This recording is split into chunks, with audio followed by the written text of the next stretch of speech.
last week on Gleeboot, we asked someone about their Glurney for the last time, and we talked about the fact that the episode is called We Built This Glee Club, but I guess it was for Total Adrenaline because they sang We Built This City.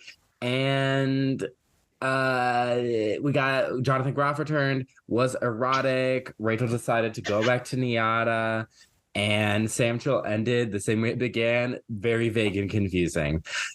Oh, and they had a really great Sexuals performance, and they finally sang Hozier for Alyssa, and that's what you missed on Gleeboot.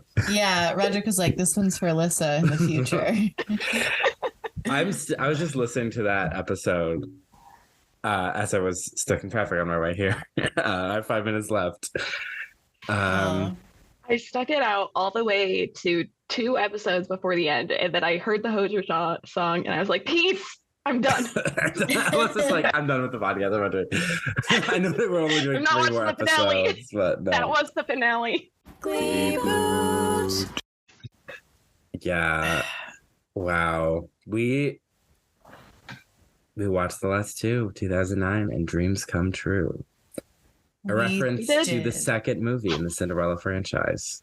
Yes, that is exactly what Ryan Murphy, Brad Falchuk, and Brennan were going for. They're like, we know all the Cinderella fans out there. Mm-hmm. There's Cinderella 1, Not a Twist in Time. Cinderella 2, Still Not a Twist in Time. Dreams Come True. Electric Boogaloo. 3, A Twist in Time. Welcome back to Gleeboot, the show where we get drunk and talk about rebooting Glee. 1 episode at a time. Shout out to our old format. We're doing 2 episodes. We used to do this all the time, and I'm like, wow, how did we did this for like 6 or 7 weeks. Yeah. Yeah, 6 weeks. Yeah. God. I'm Cullen. Alyssa. And I'm Hannah. Cullen's really struggling over there. I opened my Stone IPA that I think is from Labor Day weekend. That's a long time ago. Yeah, but beer doesn't go bad, does it? Well, I think it's always tasted bad. It's So. like a what? It's always tasted bad. After a while. Like years. Yeah. All you have to do is think about like post-apocalyptic stories and how they're traveling through and they like find beers and they're like, yes, alcohol. And nobody ever wonders if it went bad. Yeah, it's probably disgusting. Might be bad for them, but it doesn't matter. There's a zombie apocalypse happening. Mm-hmm. Yeah. Shout out to Anna and the Apocalypse, where Glee and zombies meet. That's actually a really fun movie. I like that movie a lot. Yeah. Okay. 2009. You know, it's a prologue. It's a prologue. It's like we're seeing the parts of the pilot that we didn't see because the pilot was so Will-centric. It was like Will and quite a bit of Finn and a little bit of Rachel mainly. Mm-hmm. Yeah. We're seeing this parts, but some of this is adding some insane context to the rest of the show. Unnecessary context. This is almost on the level of that unaired Christmas episode where there's just like crazy shit happening. And like that's So this actually takes place over like the course of the pilot. Most of the first season. No, it goes past the pilot, I think. No, it ends with the performance that ends the pilot. I thought the conversation with them talking about kicking Finn out of the Glee Club was after that. There's no way all of that happened in the span of like a week. He quit multiple times in the pilot, I'm pretty sure. Really? It's like that long I thought it was the like pilot. the first 3 episodes or something. I did too. There's a lot of quitting in season 1. Because I thought it was weird. I was like, why are they ending on this? I didn't understand that. Well, because remember he quit and then because they shot him with paintballs, I think he quit and then he like came back and then was still upset and then he got the idea to do Don't Stop Believing. Oh my God. That was the pilot? Yeah. Fuck. Okay. Well, okay. My brain's a little bit goopy from that now. I'm like, wow, Gwyneth, yeah. What? All right. It's a little Gwyneth. I'm a little Gwyneth right now. Yeah. That's okay. Because there's a lot that happens. Yeah. My very first line that I wrote, this note says, Terry the terrorist. That's my first note. She back for 2 episodes. Yes. she's back. Will's gonna take over the Glee Club, and she's like upset, especially because he's like working on the set list and he has the vacuum on to sound like he's cleaning, which is very smart but like pretty manipulative. Yeah. Also, it's a kind of a misdirect, right? Like this episode comes on, he's like, honey, I'm home. I did something crazy. He walks in and we're thinking, oh, it's Emma, because obviously they're married and we're in the current time. Boom, it's Terry. And it's like, wow. Yeah, but that's crazy. That's so manipulative that he's like, he has to have the vacuum on. Well, he's literally doing work. But you know what? I will say his job that he gets paid for. I will say it's because he's in Terry's like an emotional, manipulative, abusive woman. Yes, she's I know abusive. We hate like the shrewd stereotype, but like she is just like on paper, you know? Yeah. So like, I get that like, he's doing that just to have like some semblance of like happiness and like self, because her thing was not even you happiness, do all just the cooking and cleaning and I bear our future children. Which is crazy. It's like, but you haven't done that yet. Yeah. Because like you're going to do the gestation and then you're going to do the rearing. But like before all that happens, you can help out a little. Yeah. And also, I mean, we know that she's insane. Yeah, we know it's just terrible and selfish. And it's almost funny because I feel like these two episodes were giving different Glee ethoses. Like the different kind of messages that we're supposed to take away from the show. And I agreed with the 2009 one more. I mean, I enjoyed the 2009 one more. It was, I basically, when I was watching it, and I think I said this to you, Cullen, this feels like the pilot in hindsight. They're highlighting every character that people fell in love with during the pilot. Yeah. Yeah. Because when you're writing a pilot, especially in that era of TV, and it's still true now, but it's different now, but like, especially in that era, like you don't know what's happening. You don't know what's going to get picked up. You don't know, so like you're so base level and like we get to kind of explore what the characters were thinking and going through. So that's basically Will. He's going to do that. What are we drinking? Oh, fuck. Yeah. We need to take the quizzes next week because I was going to say we need to take the quizzes this week. Oh, yeah. We could take them right now. They're not that long. I was going to say, we could do it on air. Yeah. Okay. All right. First, what are we drinking? I'm drinking that Stone IPA from Labor Day, Joshua Tree. Second title of the second track of Carly Rae Jepsen's latest album. Electric Boogaloo.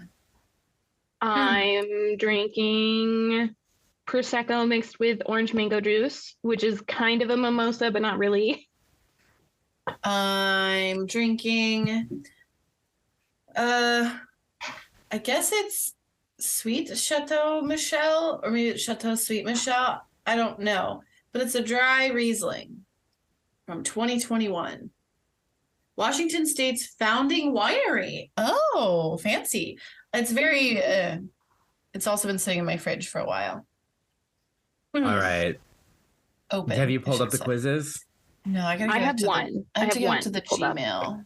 Yeah. Are we taking them all at the same time, or should I start taking it and then? We'll take it all at the same time. This episode, we'll do question by question. Gleeboot are gonna be a little long, guys, but you made it this far.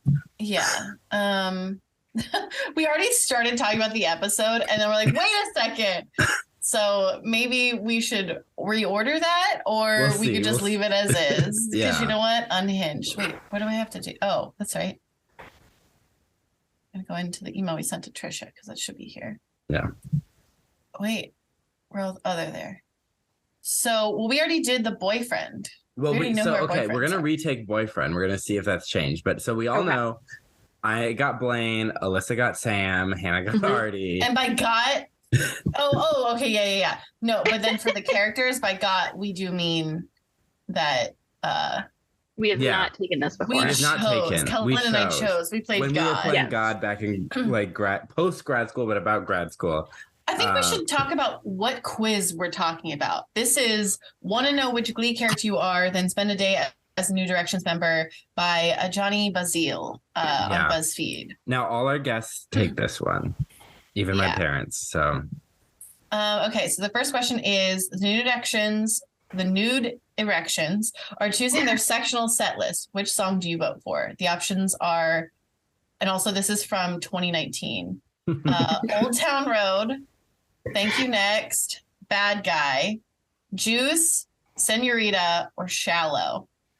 These are not. None of these are making it to Gleeboot, just gonna say, especially not the last one. Oh, actually, the Billie Eilish one might. Yeah. That would make sense, but I'm not gonna be voting for it. I'm doing Old Town Road because I think that'd be fun to perform. I'm doing Thank You next. I'm doing Bad Guy. Oh, okay. Here we go. Let's do the next question. You have to do a duet. Who do you choose as your partner? Artie Abrams, Brittany S. Pierce, Tina Cohen Chang, Sam Evans, Blaine Anderson, Mike Chang. Oh, this is hard. Well, so do I have to choose my boyfriend, or is this the week that I break up with Artie? Well, it's a duet. You can do it with whoever you want. That's not how relationships work, Alyssa. Not in Glee, but we're not technically in Glee yet. I think I just have a situationship with Blaine. I don't think we're officially together.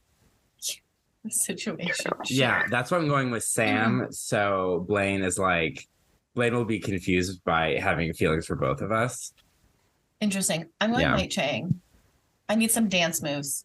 I know. I was thinking Mike Chang for dance moves, and then I was like, who would go well with my voice? But actually, I think Tina and I would gel really well. Yeah. So. Yeah, I think Sam's voice would go Tina and Mike for me. Between Tina and Mike, age number one and age number two. Yeah, exactly. Sam's voice would go well with mine, and he would be easy to work with because I also think Blaine would outshine me.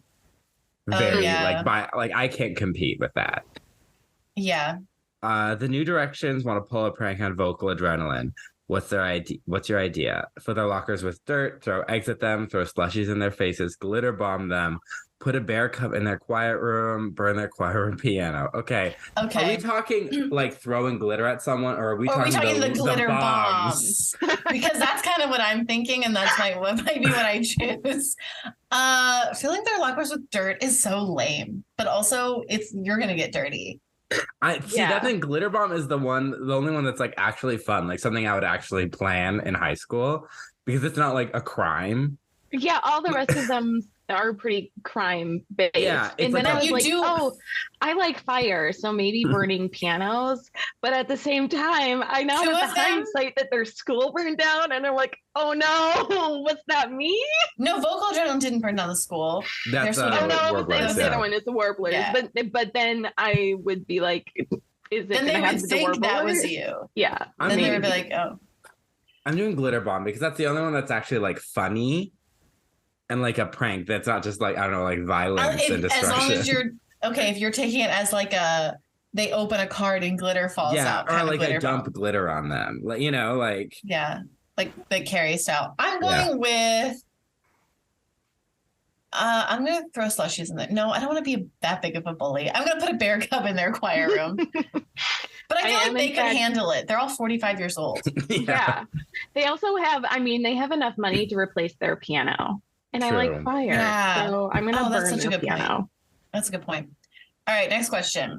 There's you go, Hannah. Okay. Alyssa, you read one. Yeah. I know, I was going to say, I haven't done one yet. I was like, wait a second. There's a talented new student interested in Glee Club. What do you do?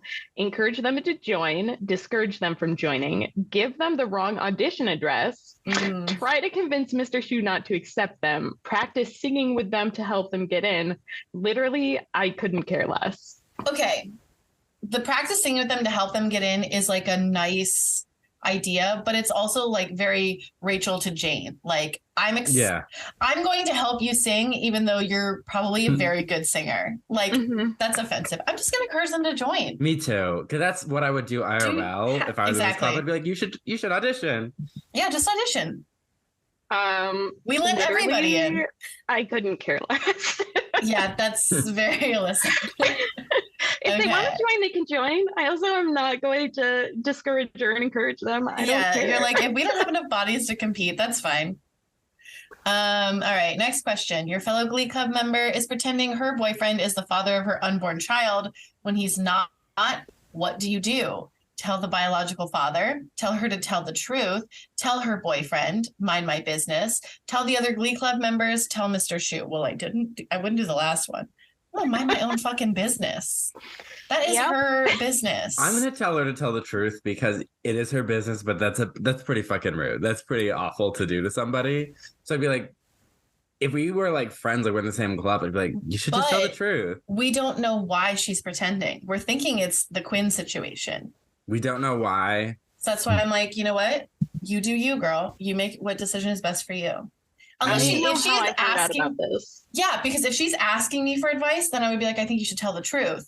But if I just know about this, and I'm like, zip shut. Yeah, there's no way I'm sharing this information with other people if I just randomly found out about it.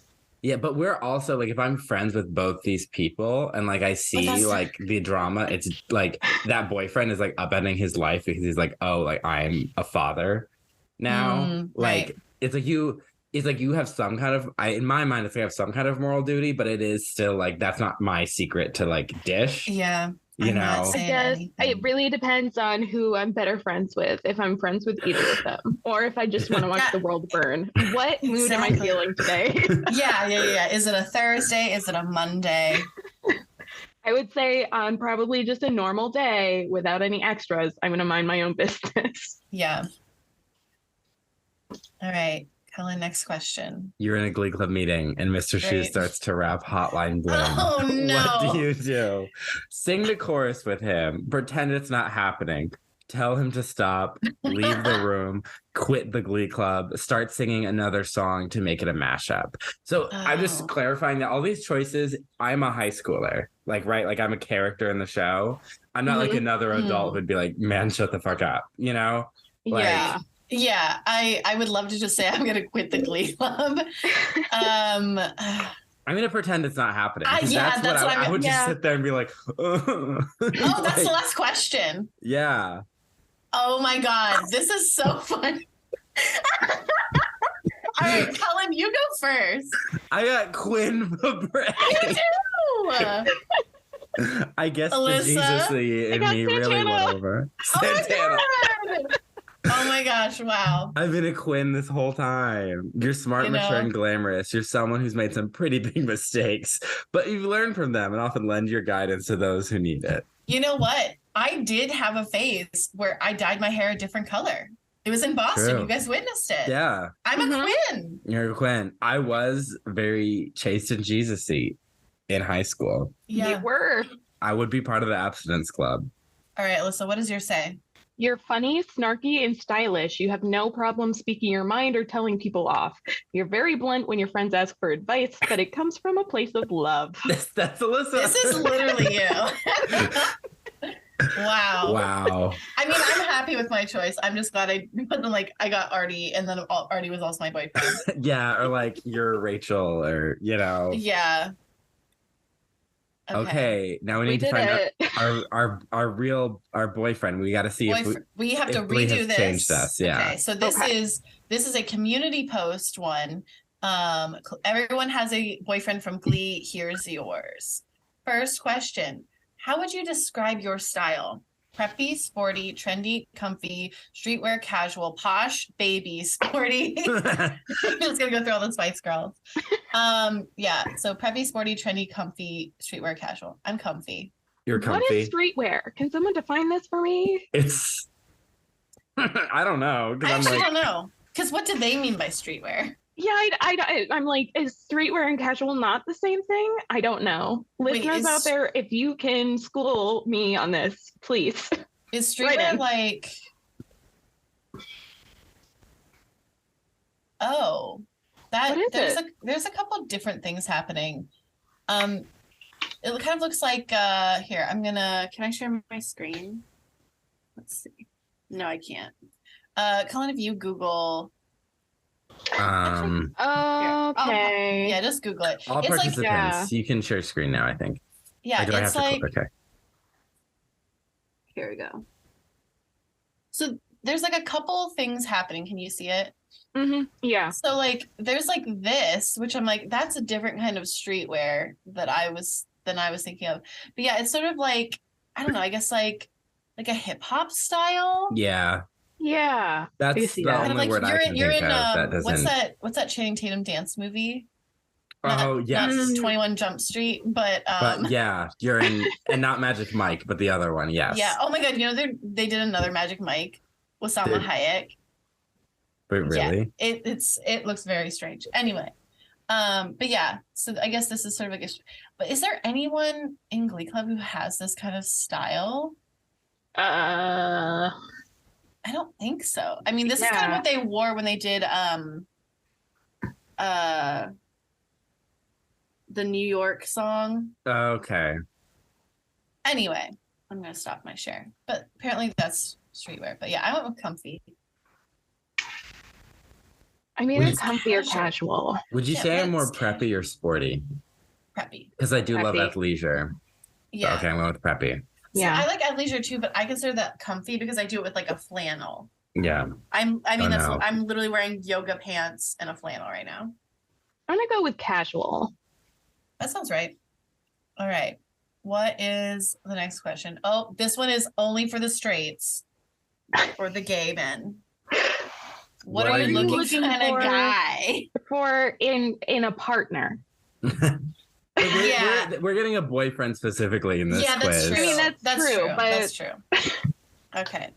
Hot and popular, loyal and caring, smart and kind, rebellious and adventurous, honest and brave, charming and funny. I feel like if you do rebellious and adventurous, you're gonna get Puck. Yeah, I want to do all of these. I want them to have all of these qualities. It's the priority. I'm doing smart and kind. Yeah. That's what I'm going with as well. We're all gonna have the same boyfriend. Loyal and caring comes from kind.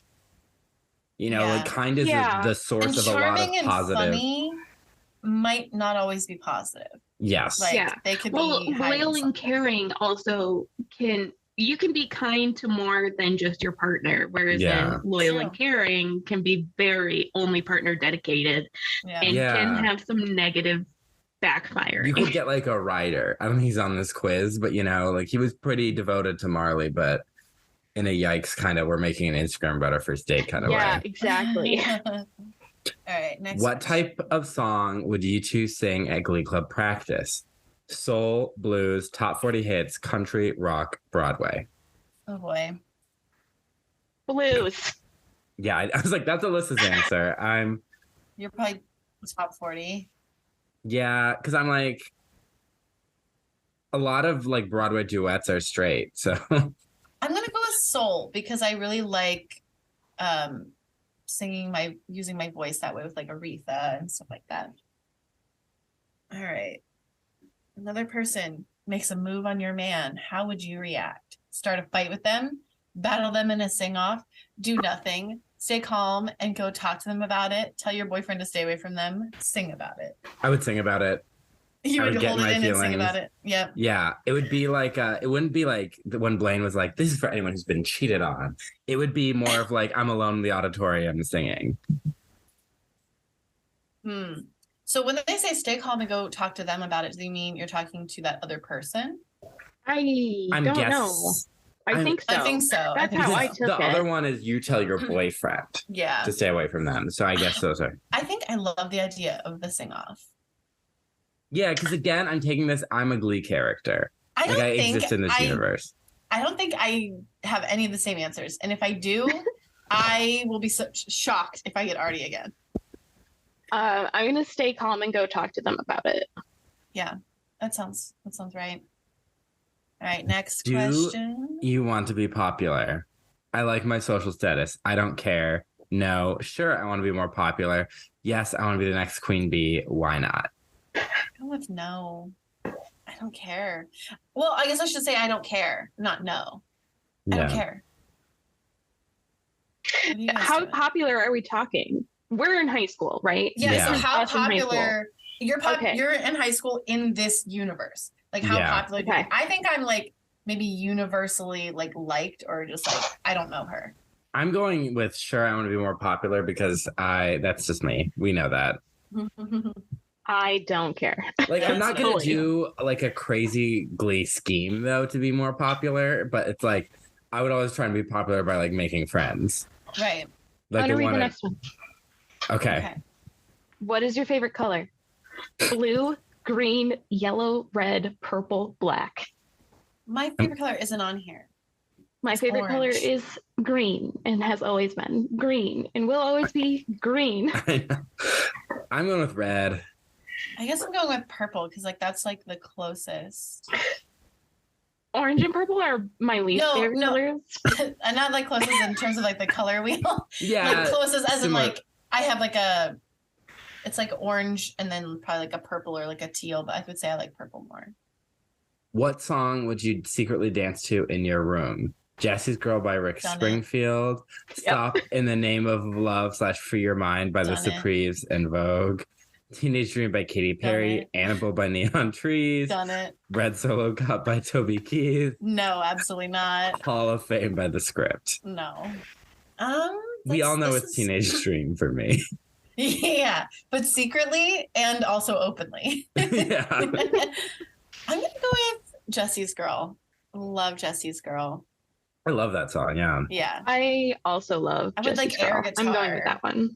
Jesse is a friend. I need to post on Gleeboot that I did Don't Stop Believing at my work holiday party. Yeah. Karaoke. You need to tell me and my friend. And everyone was like, oh my gosh, we're obsessed.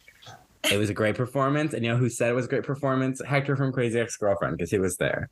Oh my God, that's so fun. Yeah. I was like looking at him, and then I saw someone take a picture with him. I was like, okay, that's definitely. I was like, is that the guy? Yeah. That's so much fun. Okay, finally, last question. Who is your favorite Glee girl character? Rachel Berry, Tina Cohen-Chang, Mercedes Jones, Gwen Fabray, Brittany S. Pierce, Santana Lopez. Tina Cohen-Chang. Tina. Really? That's who you're going with? Yeah. I'm going to go with Mercedes. Okay. I like Tina. I like a messy bitch. We know this. That is like now 50 feet from the computer in horror. Did you not hear me scream? I got my results. Wait, did you get Artie again? Wait. Did you get Artie? Yeah, you keep cutting out. You're screaming too loud. I'm sorry. I'm in pain. You're dying. Destined to be better DM Kevin McHale. God damn it. Yes, you. No, I got Artie again. Lyle's like, are you okay? No, I'm not. Okay, what'd you guys get? I got Blaine again. Okay. I got Finn.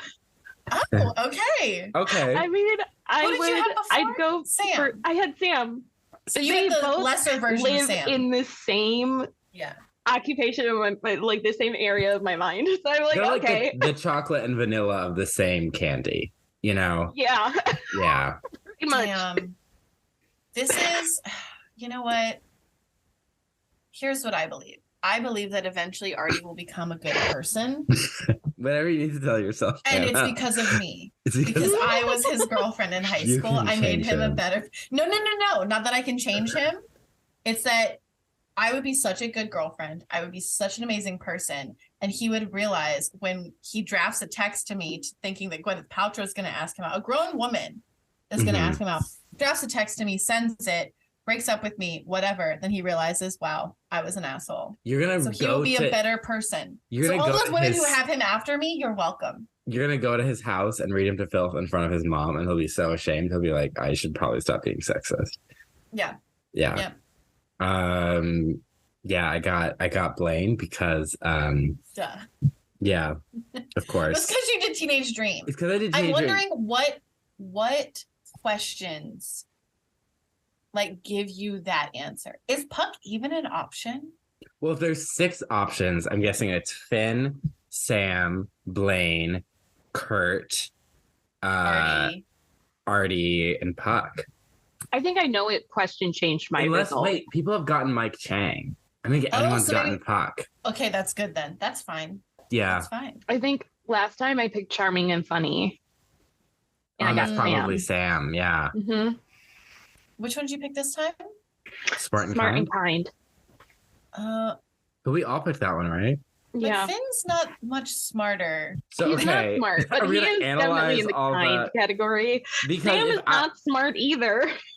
Yeah, that's a thing. I feel like Finn's supposed to be hot and popular. Rebellious and adventurous, is that Mike Chang? Maybe. Honest and brave, Kurt. Mm. Smart and kind is probably Blaine. Charming and funny, Sam. Who's the other? Wait. Who's Artie then? Is he loyal and caring? Maybe he's supposed to be honest and brave. Or is he smart and kind? Or is he smart and kind? Maybe. Because the thing is, I'm not going to describe Blaine as loyal. Oh, I'm in for a world of crazy because Blaine's going to like cheat on me. He's going to date my bully. He's going to have puppet fantasies. He's going to have straight girls after him. He's going to be into birds. He's going to be into lighthouses. A world of kink is opening for me against my will as a high schooler. I'm going to be exposed to things and people I should not be exposed to until I'm 18 or older. No. I think smart and kind is Artie. Because it says Artie is extremely smart and you'll always be learning new things from him. Yeah, smart and kind is Artie. I guess he's smart. I don't know if I ever describe Artie as kind. No. What does yours say? Finn's a leader who will always have your back and put you before himself. I don't know what that refers to in any of the questions. When he said, Rachel, I'm breaking up with you to go pursue your dreams. Yeah. Blaine is effortlessly charming and he'll be down for any adventure you want to do. Oh, maybe is he rebellious and adventurous? See, if it's a puppet thing. Because he is a bit of a rebel when it comes to relationships and loyalty and stuff like that. I guess he's saying he's down for any adventure, and that could mean like hiking, but it could also mean let's things in the bedroom. Cullen, I don't know if you guys can't see this. Cullen grasped his pearls. He said in the bedroom. My doe-eyed pervert.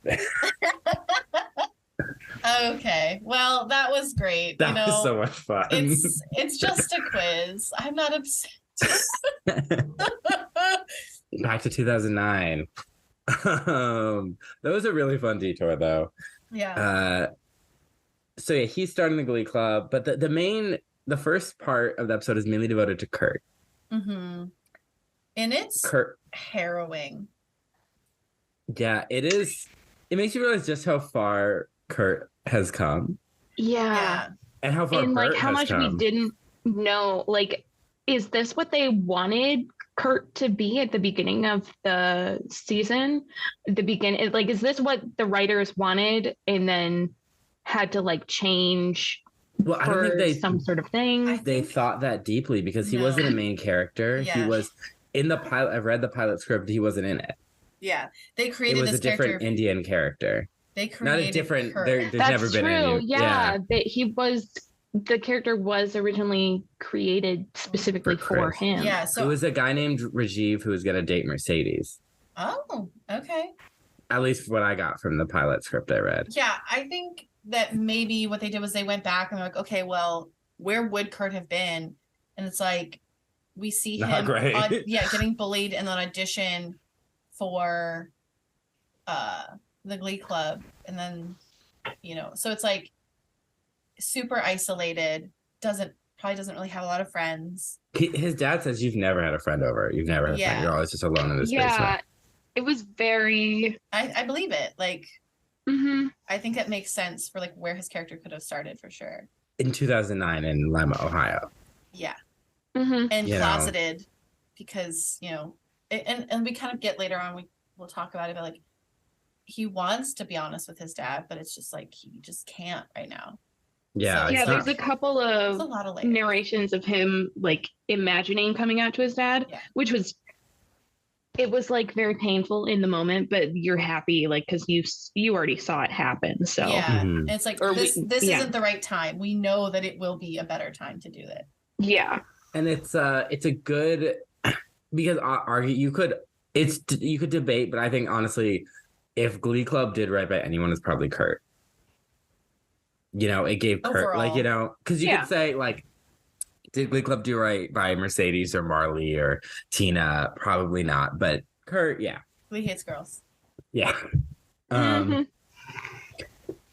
So he's walking around. He's talking about how alone he is. He sees the pamphlets, and we see one that says, because he's got like Puck and what's his face, Karofsky are like pushing him, and then Puck slaps Karofsky's ass, and like, don't be gay. Like a sporty, like sports game way. He's like, don't be gay, bruh.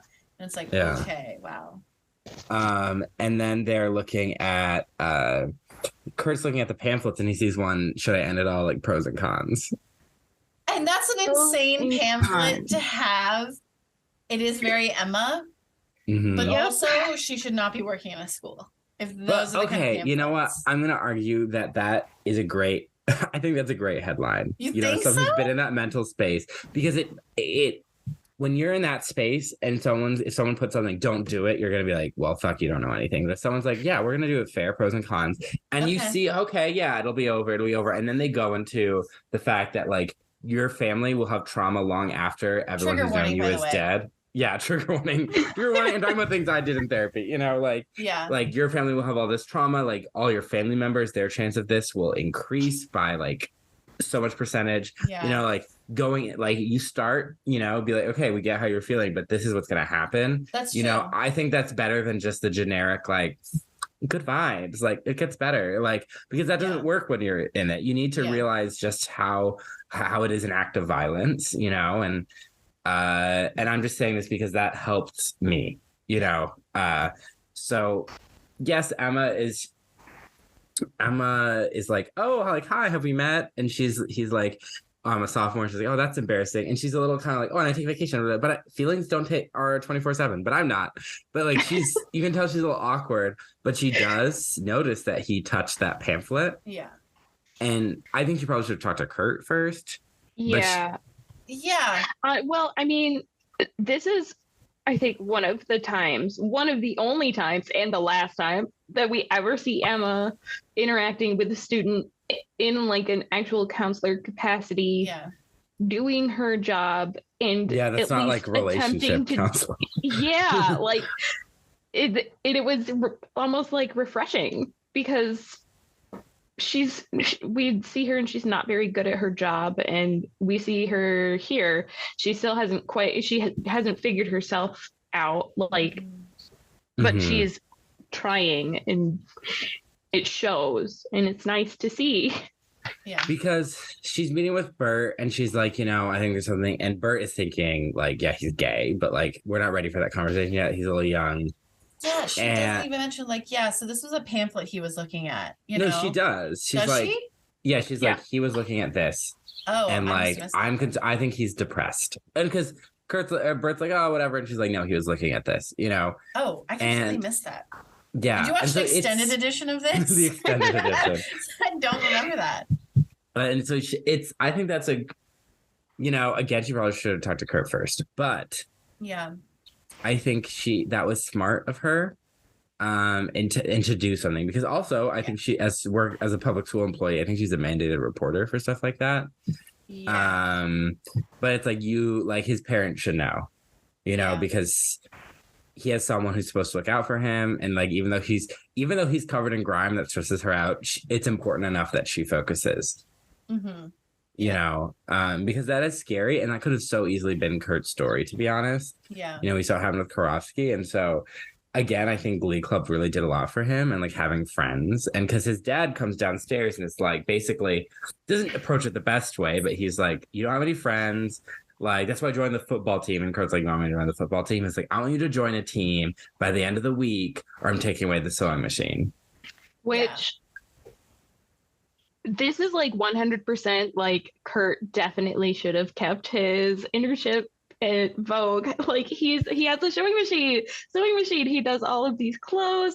Like, he's definitely into fashion. He has talks about fashion with Mercedes in this episode. Like, yeah, he has a light in his room, like a photo studio light, like a studio light. Yeah.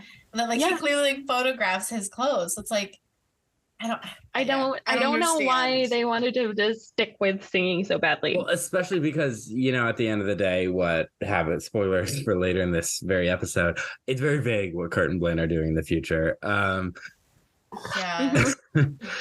So Yeah, he should have been in fashion. Obviously, it's his first love. But anyways, so he's like, I don't know if so he talks to Rachel. He sits because she's making all the signs. And it is funny because you can just tell how young Chris was because they're costuming and styling everyone like they were in season 1, but it's so obvious with him how much he's just grown, like height-wise, And like with Lee Michelle, like it is kind of almost like she's back at. Yes. Yeah. Because it's just, she probably has physically changed. Yeah, since she was like 21 or however old she was when the show started. Yeah, because at the end of this episode, when we have the actual footage from the pilot, it's like she looks way younger, very different. But like, I think they did a really good job. But like, you're right, with the Chris Colfer, it was really hard to make it super believable. Because the body, the changes you go through between 21 and like 28. He was still like a boy. He was 18. Mm-hmm. So like so it's he's like, still boyish, and like now he's like a man. Yeah. So if you notice when they do his audition, it's only from behind. Yes. Yeah. But he's like he's talking about maybe I should join this club, and Rachel's like, this beach club is full. Suki's putting herself on your pillow. Yep. She's like, speech club is full, but she's like, hey, do you sing? Can you carry a tune? And he's like, yeah. She's like, the Glee Club's opening. Like the perv Sandy Ryerson is gone, and now Mr. Shu, who's like an old Justin Timberlake. The cool Spanish teacher is like an old Justin Timberlake. Yeah, it's it's kind of refreshing to see Rachel. I said Rachel is chilling, because we'll get to like she helps him audition. She does the thing that I just denied I would never do, help this person sing to audition for the Glee Club.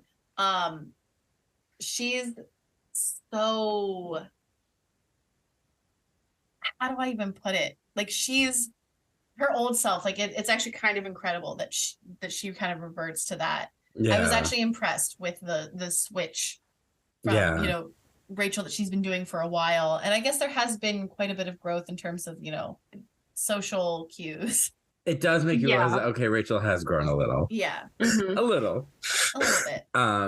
Which, if I had unlimited time in my life, what whole recording is making me think is that I should write a Glee fan fiction where it's like the show, but us three are characters. But I mean, I honestly don't know if I have the time and energy, because once I start, I like have a 5-season arc of like what we would do, I'm like, I don't know if I can, but it would be good. It'd be good, listeners. If you want to pay me to do it, I will. Yeah, so the Patreon but fanfic, I think that's illegal. Yeah, pretty sure you can't get paid for that. Yeah. What was I gonna say? Yeah, so she's like, okay, let's sing. And then they sing Popular from Wicked. Again, I did it better at karaoke the other day. Not really. I cannot sing well. But it's ironic. It's I said that's rich coming from Rachel. Popular. Yes. Yeah, they're both not popular. They could have done this during the New York makeover scene, or like any makeover scene would have used this much better. It's a waste of a song that has so much Glee potential. Yes. And it makes me mad because my plan for the Gleeboot is I'm not using any songs that they did already. And I'm like, you took this one from Wicked that I could have used. Thanks, Ryan or whoever. Yeah. But it's okay. They sing it and he's like, oh, we're going to audition together. And she's like, no, like, is everyone out for themselves? Stars all shine, but some stars shine bright and they all shine by themselves. And I know it's supposed to be like she's being mean, but it is weird how often in shows like this people audition together, because you don't audition together for anything. Maybe you'll do like a chemistry read, but in general you audition by yourself. Yeah, I did kind of think it was weird that he thought they were going to audition together, because I'm like, they kind of just met. And it was a little strange. They're not really friends. But I think he was kind of But he doesn't have friends, so he was like, I want a friend. I do ASMR think with chocolate. that she doesn't know a lot about astronomy, because stars and starlight. Oh, right. Okay. And like entire universes can sometimes present as one single star in the sky. Yeah, that's a good point. So what you're saying is Rachel. the Glee Club is one single star together because they shine so bright. Oh my Ta-da! gosh, yeah. Wow. You should have said that in Dreams Come True. Homage to Cinderella too, yeah. Electric Boogaloo. Yeah. I'm about to eat a raspberry flavored chocolate. Wow. Okay. Yeah. Is it good? Yeah. I would say that didn't look good. Yeah, so I didn't read her as mean. It's just kind of like, oh wow, she was very like, I don't even know how to put it. She's very focused. That's how I'm going to put it. She's very focused. Well, it reminds me when Kurt sat down with her at the lunch table and he's like, oh, I've been thinking about dabbling in acting as well. And she's like, I don't dabble or whatever the word was. Yeah. I was like, oh, she's very focused. He literally backs up. It was pretty funny. And because she's also like, he says that he's a fan of her MySpace videos. Yes. Yeah, there's a lot of references to MySpace here. And I'm like, wow. It wasn't a thing even then. I didn't think so either. I thought by 2009 it was already like dead. Yeah, but they're like, it was dead. It was in the pilot, so I think they're leaning into the joke because relying on people not remembering that it was already dead in 2009. Yeah, maybe. So then Kurt joins the Glee Club. He auditions with. Well, first he talks to Mercedes and is like, "I hear you're the biggest star in your church choir." They're like, all introducing themselves to each other. And I'm like, oh wow. They must go to a school where like they don't talk to everybody because I knew everyone I went to school with in pretty much every grade. If you don't know everyone you go to school with, I can guarantee that you don't go up to people and start introducing yourself. Yeah. Well, that's some adult stuff. I think that's because you're a high schooler and you're awkward. Yeah, I agree. None of these conversations would have happened. Okay, I was awkward too, but again, homeschooled. I like had to take the opportunity, so you go up and you do it. Yeah, not if you're not if you're already in the school. Yeah, I would have. I feel like I would have. But you might be popular, and that's the difference. None of these people are popular. I know. And they wouldn't have the self-confidence for that. I think sometimes I oversell my high school popularity. I was very much a nerd. I was popular at the end because I did a musical that everyone loved. So I ended on a high note. But the Halloween of my senior year, I did not have an invite to anything because everyone was mad at me because I was making them show up to rehearsal. I wrote a musical because I felt like I needed to prove I was worthy of being alive. So damn. I had friends and stuff, but it could be pretty isolating. So I want to clarify I wasn't Finn. Yeah. I'm eating the dark chocolate one now. I still think none of these conversations would have happened. Yeah, I really don't think so. I think that's too much. Also, the way they're doing it, it's like, Ms. Mercedes Jones. It's like, what? Yeah, you would sit next to them in class and be like, oh my gosh, I love your binder. Yeah, exactly. Yeah. I feel like if it was if he just came up and be like, oh my God, I love your t-shirt. It's so great. That would make more sense. I think that's the big issue. That's a normal interaction. I used to be really into Lisa Frank stickers too. It's so retro that you have them on your binder. Yeah, so retro. So retro. Because I feel like Mercedes, Kurt, and Rachel would all bond about being into Lisa Frank. I think. Yeah. I think it would be the only thing they have with Rachel. The only thing common at that moment.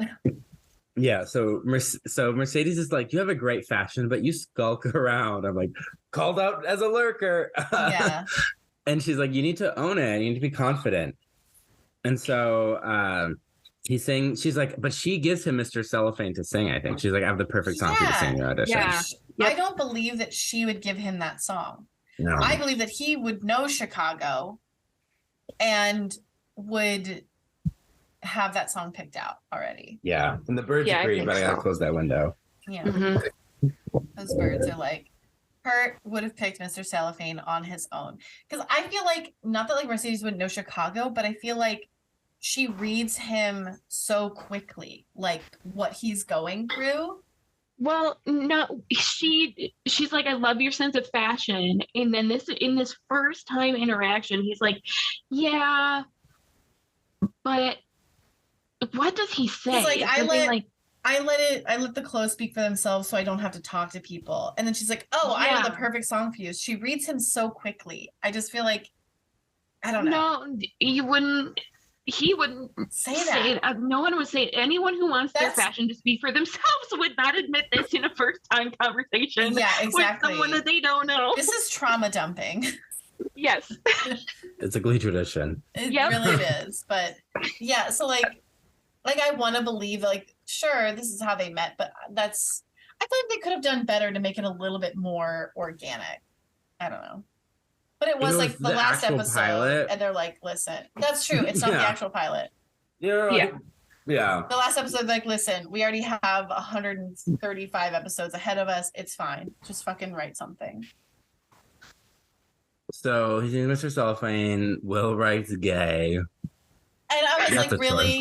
Gay question mark. And then he crosses out the question mark. Oh, is that what he does? Yeah. Oh my God. It's when Kurt hits the high note. Then he crosses the question mark. Oh, that's funny. I thought he just wrote gay in big bold letters. It's like, what an asshole. You know, maybe he was Cursa Castrato from Renaissance Italy. Oh. He doesn't know, you know. They weren't all gay, I don't think. Or I think a lot of them were, but who knows? This makes me wonder if teachers have like notebooks of just things they write down about students as they're observing. Yes, they do. Oh, I feel uncomfortable. What they're going to write down is going to depend on the teacher. But I know for my sibling working in education, again, I think I mentioned this before, that like an adult woman started a rumor that like a 5-year-old was gay. Yeah, so. I don't like it. I don't like it.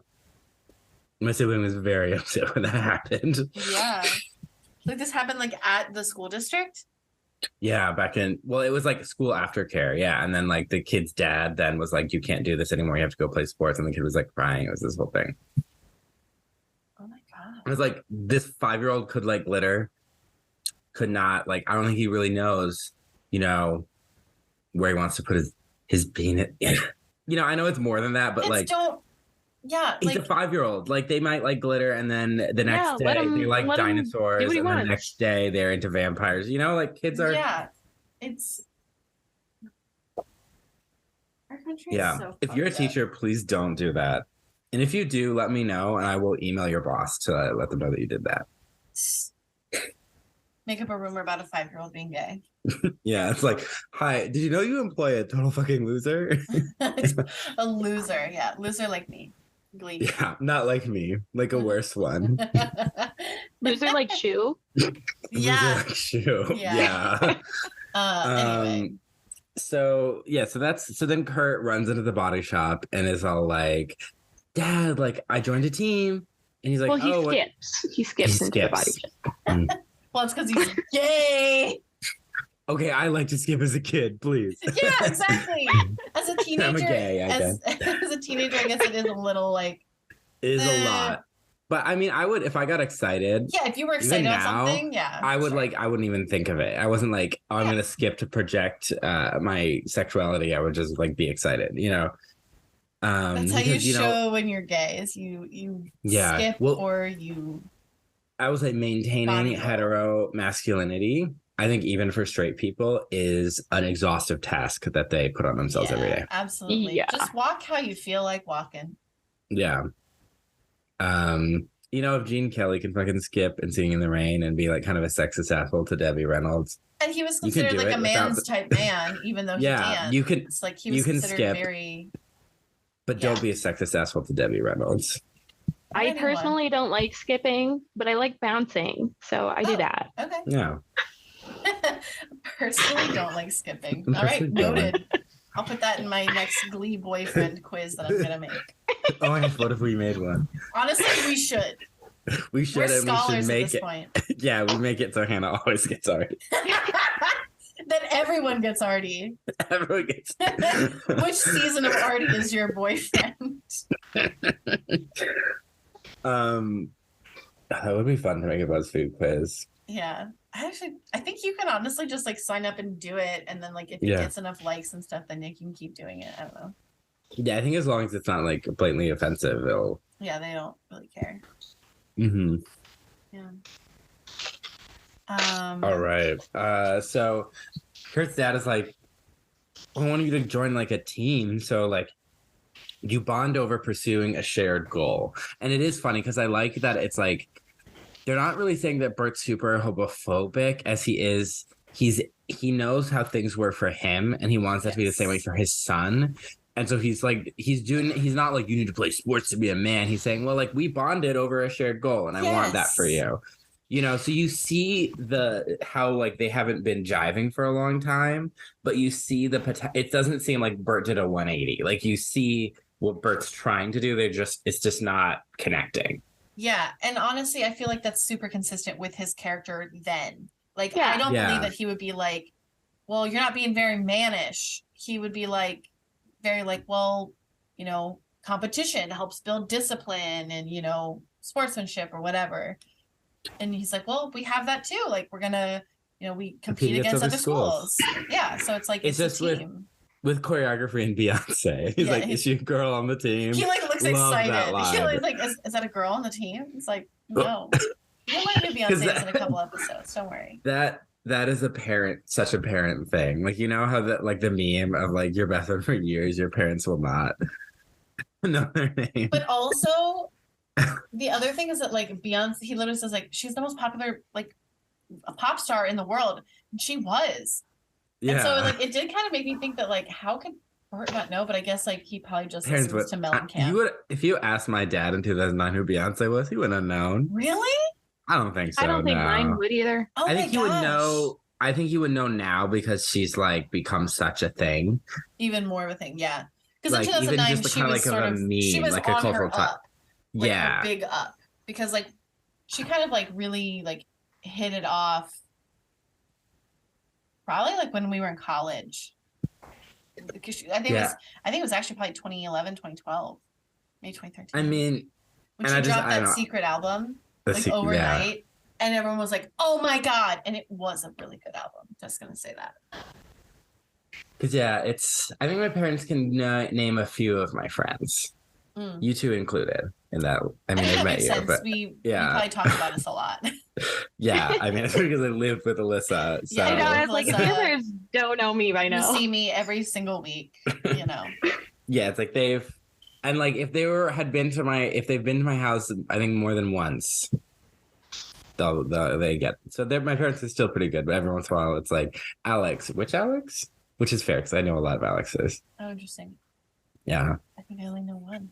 That was a weird sidebar, but Cullen's Corner. Cullen's Corner. We love him. Cullen's Corner, the choir room. So Kurt's happy. Okay. Meanwhile, we get Mercedes. She's like, I'm like, what? There's a lot of white kids at this school. Like, there's like, and there's one black guy, but he's really corny. We see Matt. Yep. Oh yeah, I died. I was like, Matt. He was like, hey, and she's like, I'm like, that was so good. That was so Matt. I love that they brought him back and then gave him a line. That's why his like fourth total line in the entire series. Yeah. He was in an entire season of the show. Love it. So, yeah, which makes you realize just how different Glee was in season 1. But yeah, so she moves on, or she's like, you know, like, no one respects me. Like, I don't get along with people here. And then Rachel is like, I'm sure Mercedes Jones, I hear you're really good in your choir. You should. I saw you sign up for Glee Club. Like, it'll be good because like we're competition, but like we'll push each other to be better. And my dad say that like your biggest competition should be your best friend and blah blah blah. And Mercedes is like, you're trying to get in my head. And Rachel's like, no, I'm trying to connect. Like, one of my dads is black. That's something we have in common. And Mercedes is like, what? Fucking excuse me. And she's like, black dad. Ay, ay, ay. And then this is where she talks. She's like, I want to come to your church and watch you sing. Right? And Mercedes is like, okay, yeah. But what's fascinating is it's like, especially with the stuff that's come out, you know, it's like Rachel's real racist in this episode. Yeah. And that would have been interesting to see if Rachel's racism had ever been something that was like solved or overcome in the storyline, and she just eventually kind of stops being racist because I think they realized she was such a popular character they didn't want her to espouse those kinds of it's statements. because she became one of their protagonists, and it's like, well, we can't have a racist protagonist. But it's like, you gotta, but like, it was there. Yes. So it's like, you might want to resolve it in some way. And like, it's Glee, so you could do it in a corny as fuck. You know, like. Yeah, very PSA after school special. Because Mercedes is at one point calls Quinn a grade A bitch. I'm like, that grade A bitch is going to live in your house. Yeah, that's true. That happens the same season. Remember they're friends in season 1? And we were like, that was like the best underdeveloped friendship of the show. Yeah. So, because the thing is, I feel like because Mercedes and Quinn are both very Christian, they probably had more in common than like Rachel and Quinn or Rachel and Mercedes.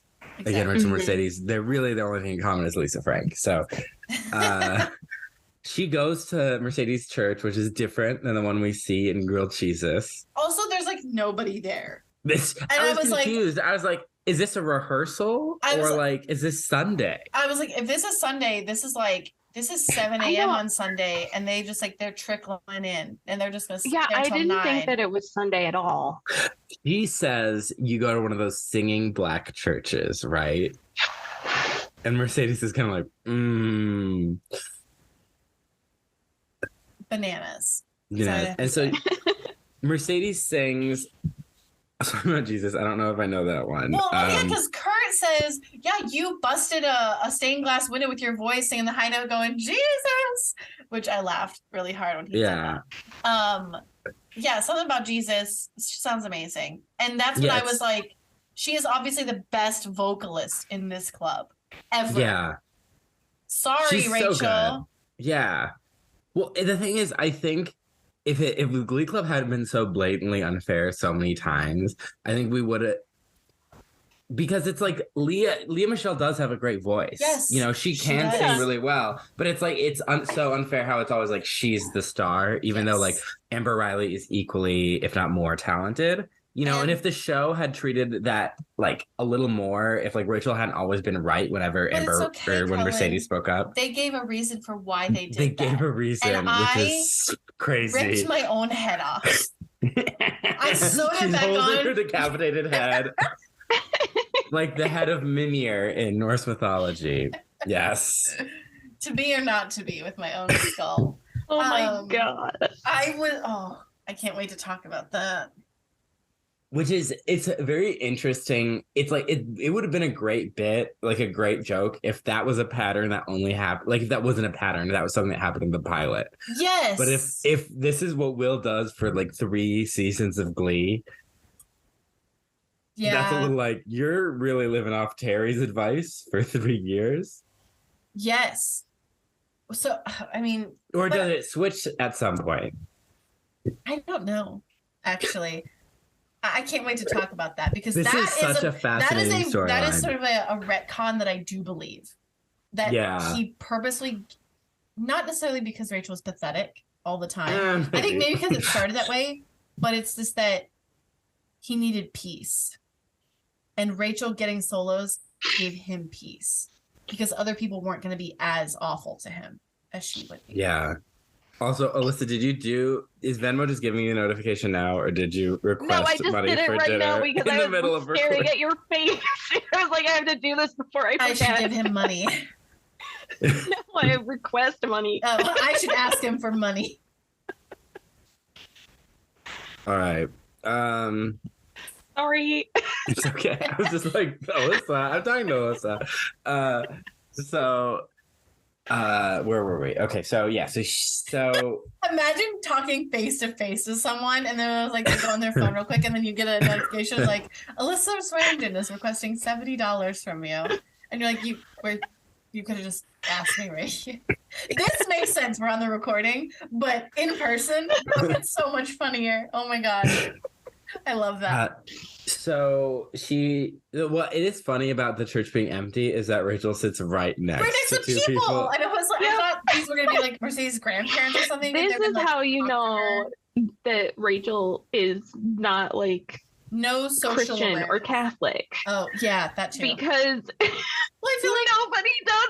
I feel like has a synagogue. It's probably the same way. All religious institutions I don't know. I've never been in the synagogue, so I don't want to make assumptions. Neither. Maybe the thing that you do is my right assumption next is to a that all person. religious organizations work the same way. I think there are certain things that are in common because I don't think because that's the a thing religious of, institution thing. I think that is just a people thing. Yes. Yeah, it exactly. is very I think that's what I was about to say. I think she just has no social awareness. Yeah. And so she's so shocked by Mercedes' voice because it's amazing. And then she's like, threatened. She basically says like, "Oh gosh, we're so good. Thank you for inviting me." Just something about your audience, or like we have different audiences or something. And Mercedes is like, "What do you mean by that?" Fuck you. Like she's like, "We're gonna be competing like everywhere. So you go for, I'm going for too." Yep. Which I think that was a fair response because what the fuck does she mean by that? And there isn't. You see, like there's part of the choir that was behind her while she was singing. You see them like talking to some of the people like from the congregation, and there's sort of like a focus on one of the people. That we talked to a little bit later too, which and will never be fully clarified who the fuck she is. Yeah, we don't know who this person is. Because at one point I was like, is she her mom? Is she her friend? Because we've never really met Mercedes' family. No. At all, which is crazy. Isn't her Mercedes dad and like Tina, a dentist or something? That's Santana, even though Santana's the first one, would have been the first one in her family to go to college. Because isn't Mercedes' family, isn't her dad a doctor of some sort? No, yeah, her dad's a dentist. Because and Santana's is a real doctor. A real doctor, she would be the first one to go to college. Yeah, because at one point he's a doctor that prescribes cannabis. Sue is like, you're all like they're all grew up on the streets or something. Mercedes is like, my dad's a dentist. Yeah. Which is a good joke. But yeah, it is so Mercedes calls her out as she should. And then they're in the Glee Club and they're talking about sit down and rocking the boat. Artie's gonna have the solo. We're doing our storyline thing. I know there's some Tina and Artie stuff, but we're gonna resolve the Rachel Mercedes. We'll go through that. Yeah. And Rachel, he's like, he gives Artie the solo, and Rachel's like, as the person from the Glee Club, Sandy Ryerson's Glee Club, I should have the solo. It sets a precedent. She also says you're giving the solo to a cripple. Yep. This is the second time cripple is used in this episode. Yeah. Because Principal Figgins also says it. Yeah, because Sue is like, what's going on with the Glee Club? And we're kind of all over the place with this episode. So, and Figgins is like, oh, he has like 6 students. One of them's a cripple. Like, who cares? Like, it doesn't matter to you. You don't have to worry about it, Sue. Yeah. So, yeah, Rachel is like, he's like, I should have the solo and blah, blah, blah, blah. And they're like, oh, and Mercedes being like, oh, because you're white. No, that's because he's like, well, next we're going to do, I got the auditorium.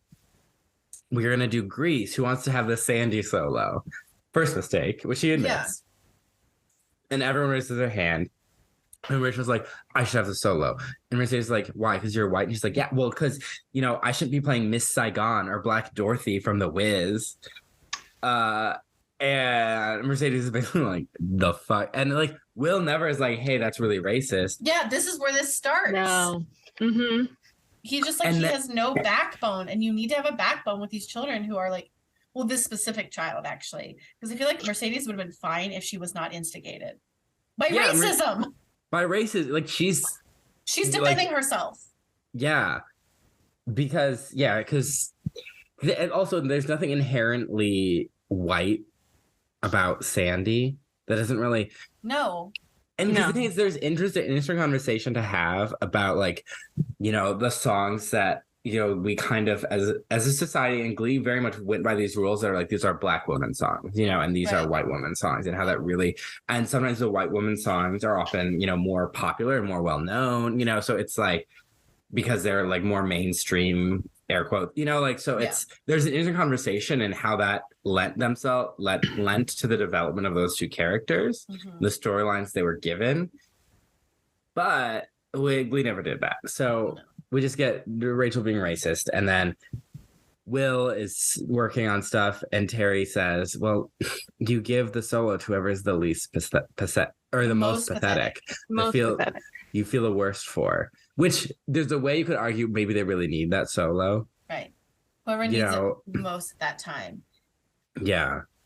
But he always assumes Rachel needs a solo most of that time. I think it does come down to peace. Like, if he gives the solo to anyone else, Rachel will make his life a complete nightmare. But if he gives it to Rachel, the other people won't make his life as much of a nightmare. But that's so not fair. No, it's not. And that's not fair. That's true. That's honestly how a lot of things work. There are many times where I realized, especially as a kid, I, read a lot of fairy tales and was raised kind of be like, you're supposed to be good and quiet and like wait your turn. And people who were rude or complained or caused the squeaky wheel gets the oil. Yeah. And I was kind of realizing, I'm doing what I'm supposed to, being respectful to these adults, but I won't get that attention. And there were a lot of great adults in my life who did give me that. I was not some victim, but like realizing that in many situations for many adults, this is based on who's the loudest and controlling them.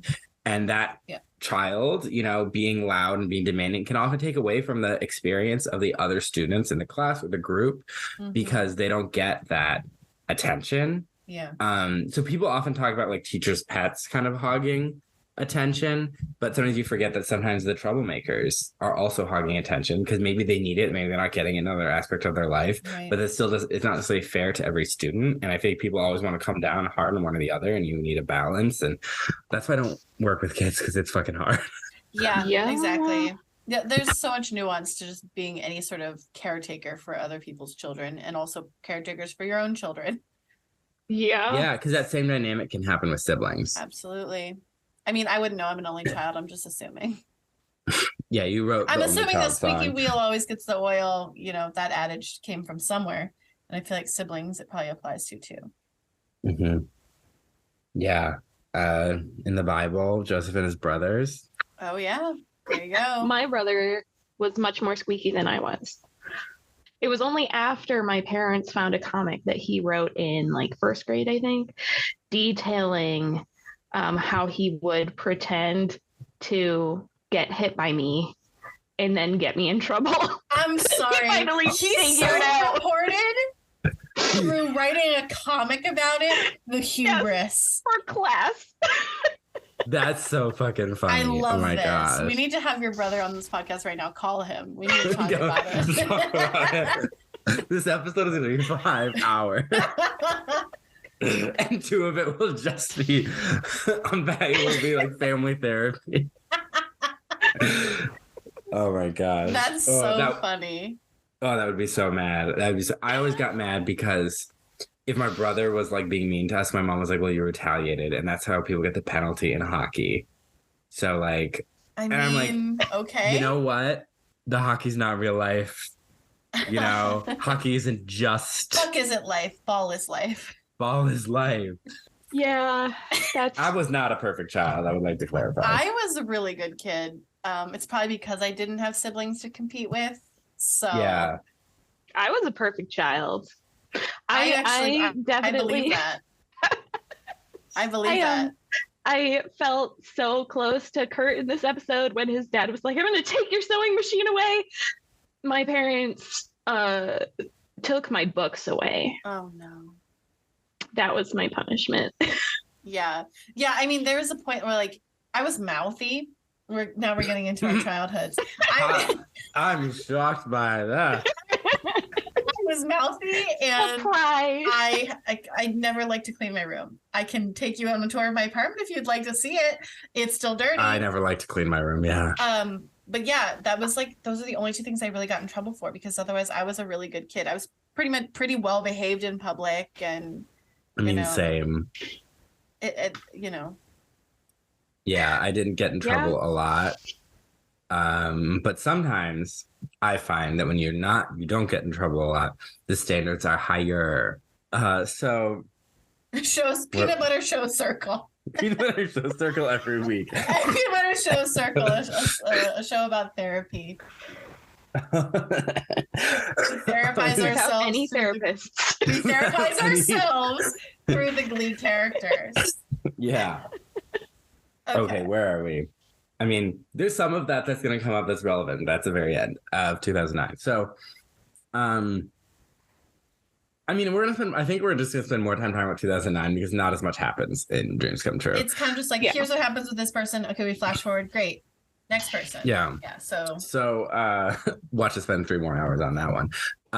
If we do, we'll just split it in half. Who fucking cares? Yeah. So Sue is. Wait, no. Rachel. We were in the church with Mercedes, and then Mercedes got mad. No, and then the racism in when she gets Sandy. Yes.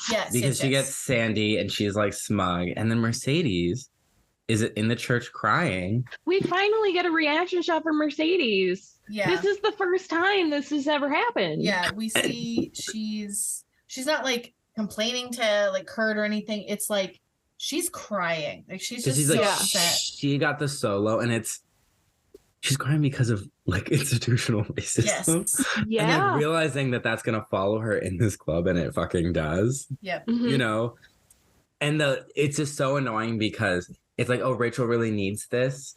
And like, you have to be strong. Yeah. You have to, put up with this abuse. And that's very clearly how white women and Black women are often treated differently. And I mean, and the person who from this choir, I don't know. I guess she's probably just like a friend or a mentor. I think she's like the choir coach. But at first I was like, is this her mom? Is this like who? I was expecting a line to explain who this woman was. Who is this woman?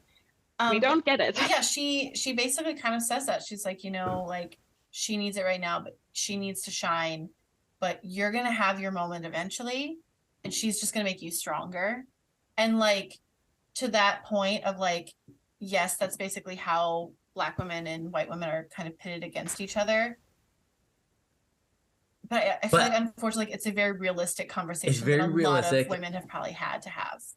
Well, especially, I think it's a little more palatable because it comes from a Black woman. Yes. I think that was a smart choice in that, like, she's saying, hey, this is gonna, like, basically preparing her for the real world, having that conversation. It's not excusing it. It's like, you need to be prepared for this. Yeah. And become stronger because of it. But I think it's unfair that if Glee Club is supposed to be this great space, that Mercedes still has to put up with that. And that's kind of what's crazy about this sort of retcon idea is that... Yeah. Okay, we basically have given Rachel, however many years of solos, because even when it was just the show itself giving Rachel stuff to do, and Mercedes not getting anything. Storylines has Mercedes truly had? Storylines that Rachel has had, and I'm like, I'd rather see what Mercedes is doing. Yeah. It's that like the show like retcons this, and it's like that's not an excuse, and you're just like no. And it's like overly frustrating because they're trying to paint it as Rachel needs these, but we don't understand why. Yep. Like that, why does she need it? Why is she just hurting somehow internally? What am I tacking on at the beginning of this story that is telling me that Rachel needs this somehow just because she really, really wants it really, really bad? Because that's not needing something. I think to me, I read this as the show being like, Rachel needs all of these solos so that she can become the person who receives an Emmy or a Tony at the end of the show. That's how I'm reading this. I don't even think I think it's not even about the Mercedes Rachel dynamic. I think it is kind of excusing all of these years that they have dedicated to giving Rachel stuff and not developing their POC characters. Because Rachel also has she's bullied at school. Sorry if that's a bad faith argument, but like I think because if it was one thing, if it was Rachel's had a shit time in school, she needs these solos to build. She had bad no self-esteem at all, but she's very confident in her singing abilities.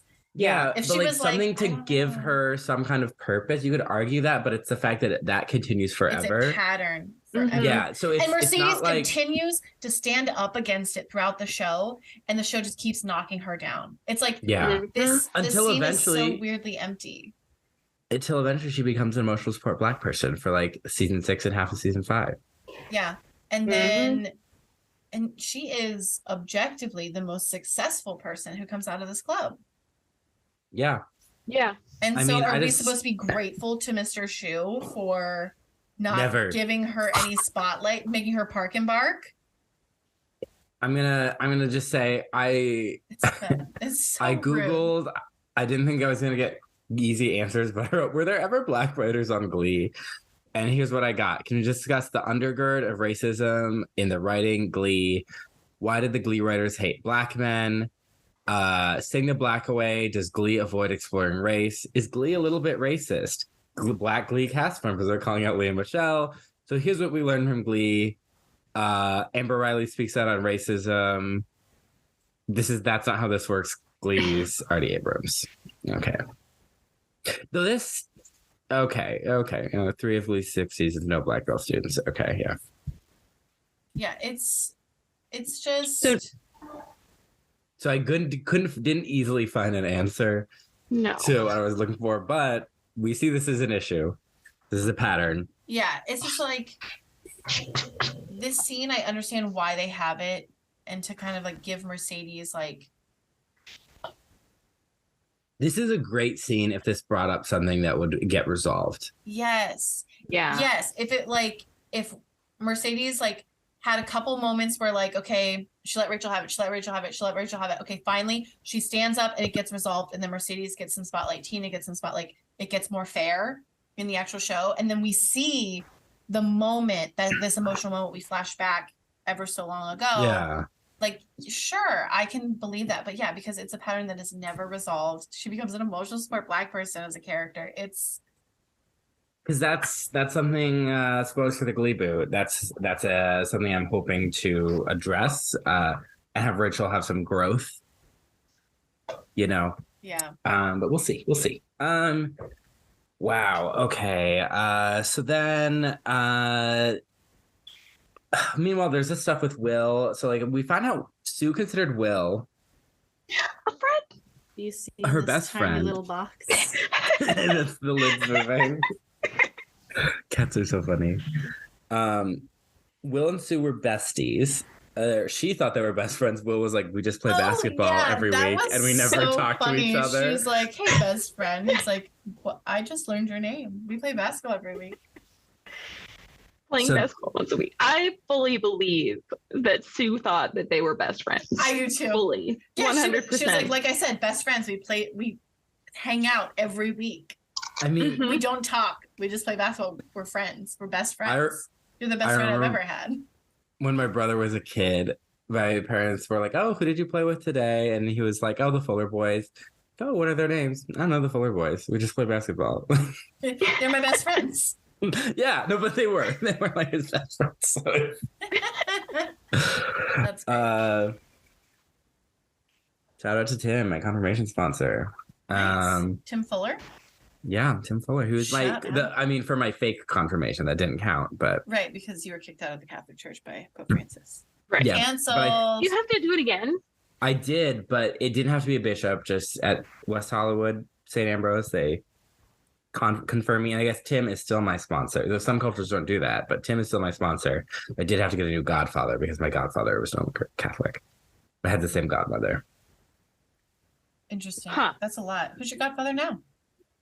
My friend Martine. Very cool. Shout out to the dads out there. Shout out to dads. Happy early Father's Day or late Father's Day. Yeah. Happy Day. Father's Day, Christmas season. Shout out to God, Jesus' dad.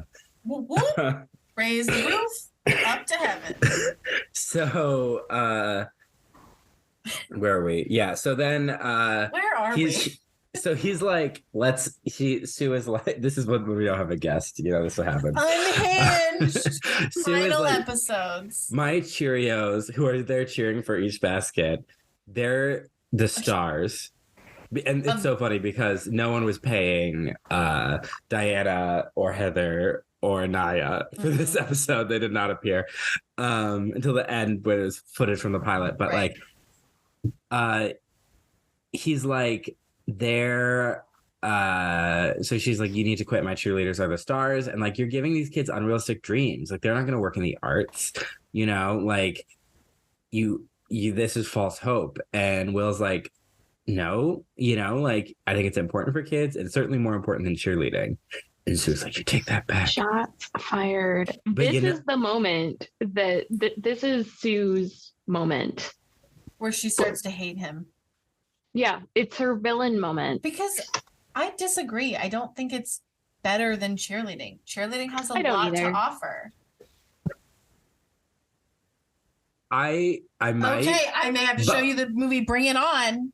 No, here's the thing. And Bring It On 2, Electric Boogaloo, starring Hayden Panettiere. I actually don't know. This is no hate to cheerleading specifically.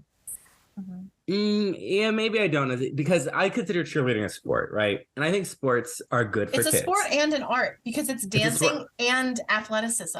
Yes. And it's that way. Same thing with like ice skating. It's also a sport and creativity. I think it's comparing apples and oranges. I think it's because I think sports are good for kids. I think arts are also good for kids. I think one thing about the arts, I don't think this show ever mentions it, but I think the arts teach kids empathy, because you have to explore someone else's brain. I think they are good developmentally for kids. And I think Will is right. I think the problem, and it's very prominent in the second episode, is arts aren't just important for people who are going to go on and pursue the arts. Arts are important for everyone. And so that's some issues I have with the ending of this show. Yeah. But, I think that's what the Glee Club is supposed to be like in Will's mind at this point, So anyways, she's going to destroy him because he's like, yeah, no deal. Like, I'm going to do the club, which I think he was right to say. So Sue goes to Terry and is like, don't make him quit and be an accountant. Like, I need this. Yeah, Rachel goes to this woman who is sitting on a display at Sheets and Things, making Howard Bamboo is back. Absolutely forgot about him. Work like 13, 14-hour shifts to do her work. He's like, okay, I guess I'm just not going to sleep. She's criticizing him, and it's all because she's like, I'm pregnant. He's like, are you on bed rest? She's like, not yet, but I probably will be soon. And she's not pregnant. No. She's not. She's not. But she's not faking it yet. She's still like, she thinks she's actually pregnant. She's having the false pregnancy. And Rachel is like, I need this to be a star or whatever. And Terry's like, you're not going to be a star. It's my job to like, the happier you are in life, this is very interesting philosophy, is you have who you are and who you think you should be. And the bigger the discrepancy there is between the two, the more unhappy you are, the less happy. Not that I fully subscribe to that, but I do find that to be kind of interesting. It's an interesting philosophy. Yeah, because I feel like a lot of people do grapple with that, and that does make them unhappy. I don't think it's obviously the only thing that dictates unhappiness, but I think that is definitely an element of it, and I've never heard it put that way. It's interesting. Yeah. Terry might be kind of right. Well, it's because you can see a validity to the philosophy as opposed to a lot of Sue's bullshit. Right. Which is like so blatantly evil. So if you want an interesting conversation, like Terry's providing an interesting counterpoint. And she's like, I think Terry does have some nuance because she is the conduit through which they explore the complexities of a marriage, especially a marriage of like two people who got married out of high school. Yeah. And she's like, I'm just trying to keep him happy and keep us happy and like are thinking of our family. She's like, you're stressing out my baby. And then Howard pulls the pillow and is like, I thought about being in an all-male a cappella group. I guess that dream will never come true either. I was like, just wait for, what is it, 1 or 2 episodes, right? From this? Yeah. Yeah. God. Yeah. So he got his dream. He did. Good for Howard. Remember Henri without the thumbs? Yep. Remember the show? Oh my God. Remember Glee? So, all right. And then Emma is like talking to Figgins, like, you can't let him leave. He's one of the best teachers at the school. We're going to be one of many high schools with no performing arts. And Figgins is like, well, I have something for you. It's a picture of a young, he calls her adorable guidance counselor. Gross. And he says a footage of a young nubile, Will Schuster, at nationals, whatever year. And it is old footage. I think this was shot for the pilot and not used. But Lillian Adler's like, Glee is about opening yourself up to joy. Iconic line. And they're singing like some disco song, and Emma shows it to Will, and he's thinking, and he's going to leave. And then that ties into earlier. Basically, they're like, Mercedes is complaining. And Kurt's upset that Finn's there. Yeah. He's like taking all the solos, and Mercedes is like, well, he's popular. And then Kurt's like, he's going to bring a bunch of popular people and kick us out. And Rachel's only happy he's here because she doesn't like me and Artie, and she's a big crush on him. And Kurt's brain is like, I have a crush on him too. Yeah. And then Mercedes is like, yeah, you're right. Okay, maybe he needs to go. And she says something about like, that's why you're so cute and smart. Yeah, like, so that reference to them, to her having a crush on him, which I'm glad they reference. And then we see Blaine talking. They're at the Lima Bean, and I was like, okay, so you're telling me these kids drove from Columbus to Lima before he even, like, they meet? What? That doesn't make any sense. But anyway. I know. I was like, can't wait for Hannah's little geography rant. That's my very little geography rant, my last one. Again, because it just would have made so much more sense. And this is just another private school in their area. Yes. Yep. Like they did not have to say it was from Westerville.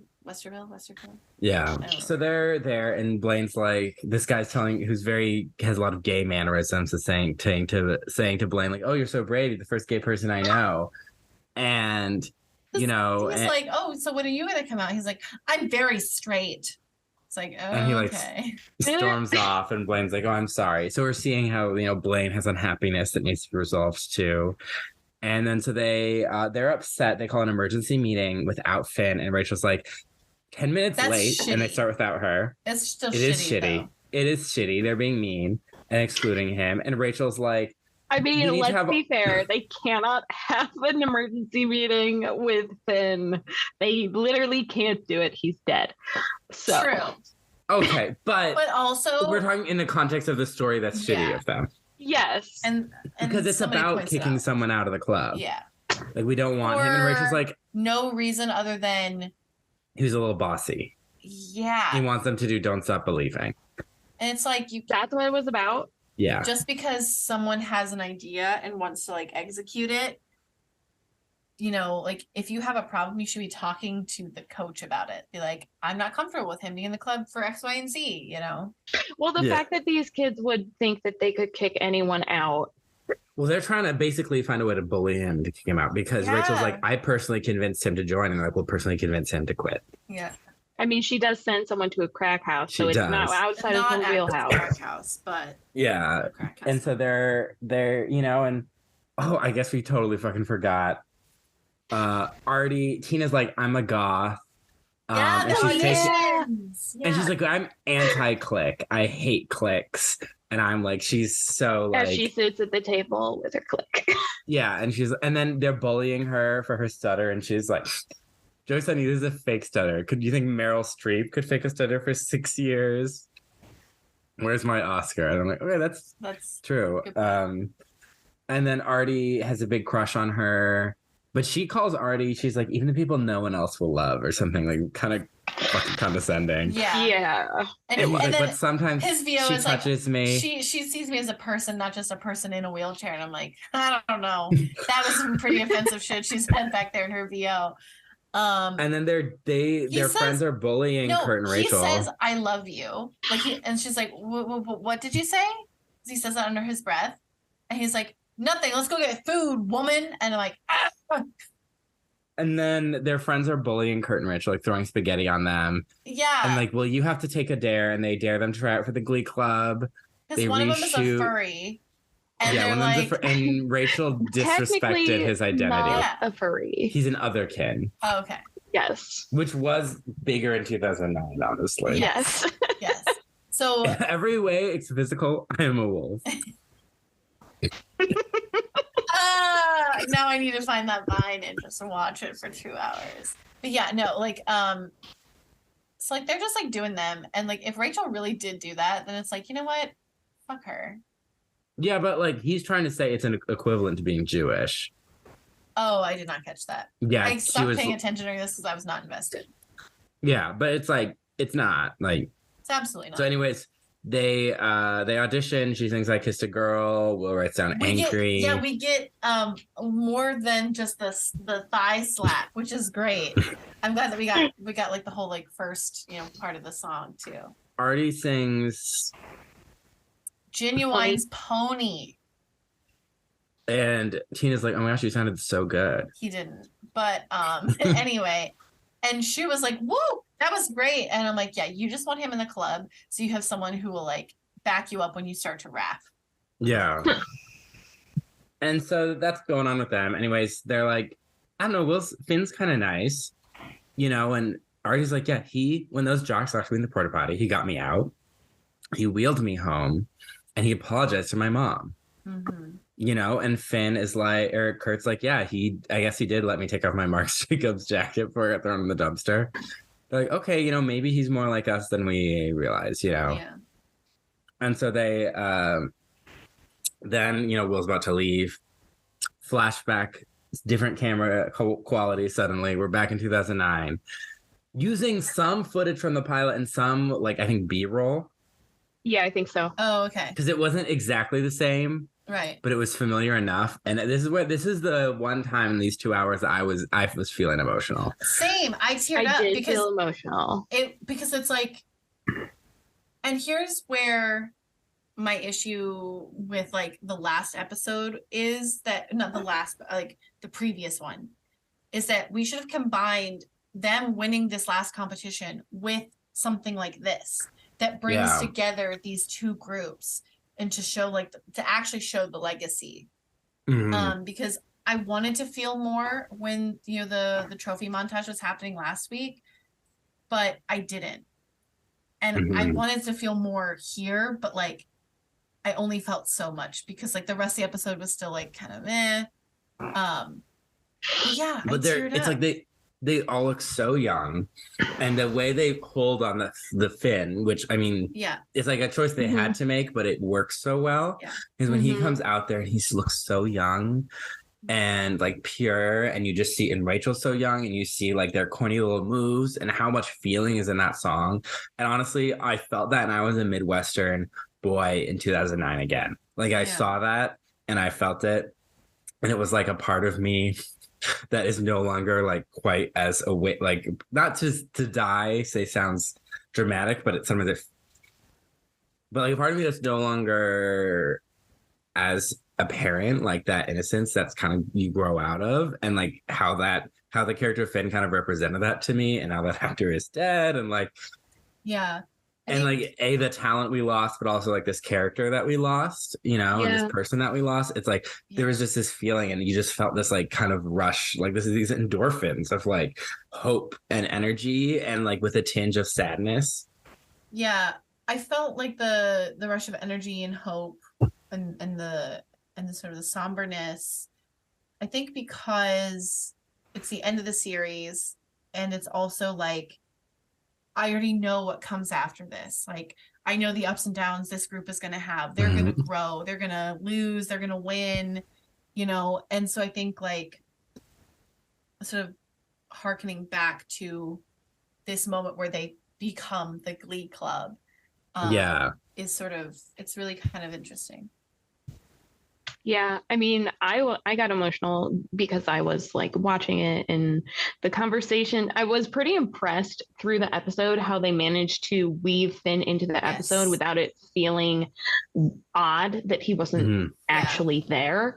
And then they showed him, and I was like, oh, that's such a good choice. Yeah, I agree. Such a good choice. And you remember why like Rachel and everyone just fell in love with him, you know, back in that, because he's this innocent boy, you know, like with like, and he's like believing in this message, and in this moment all these characters really believe, like, don't stop believing, you know.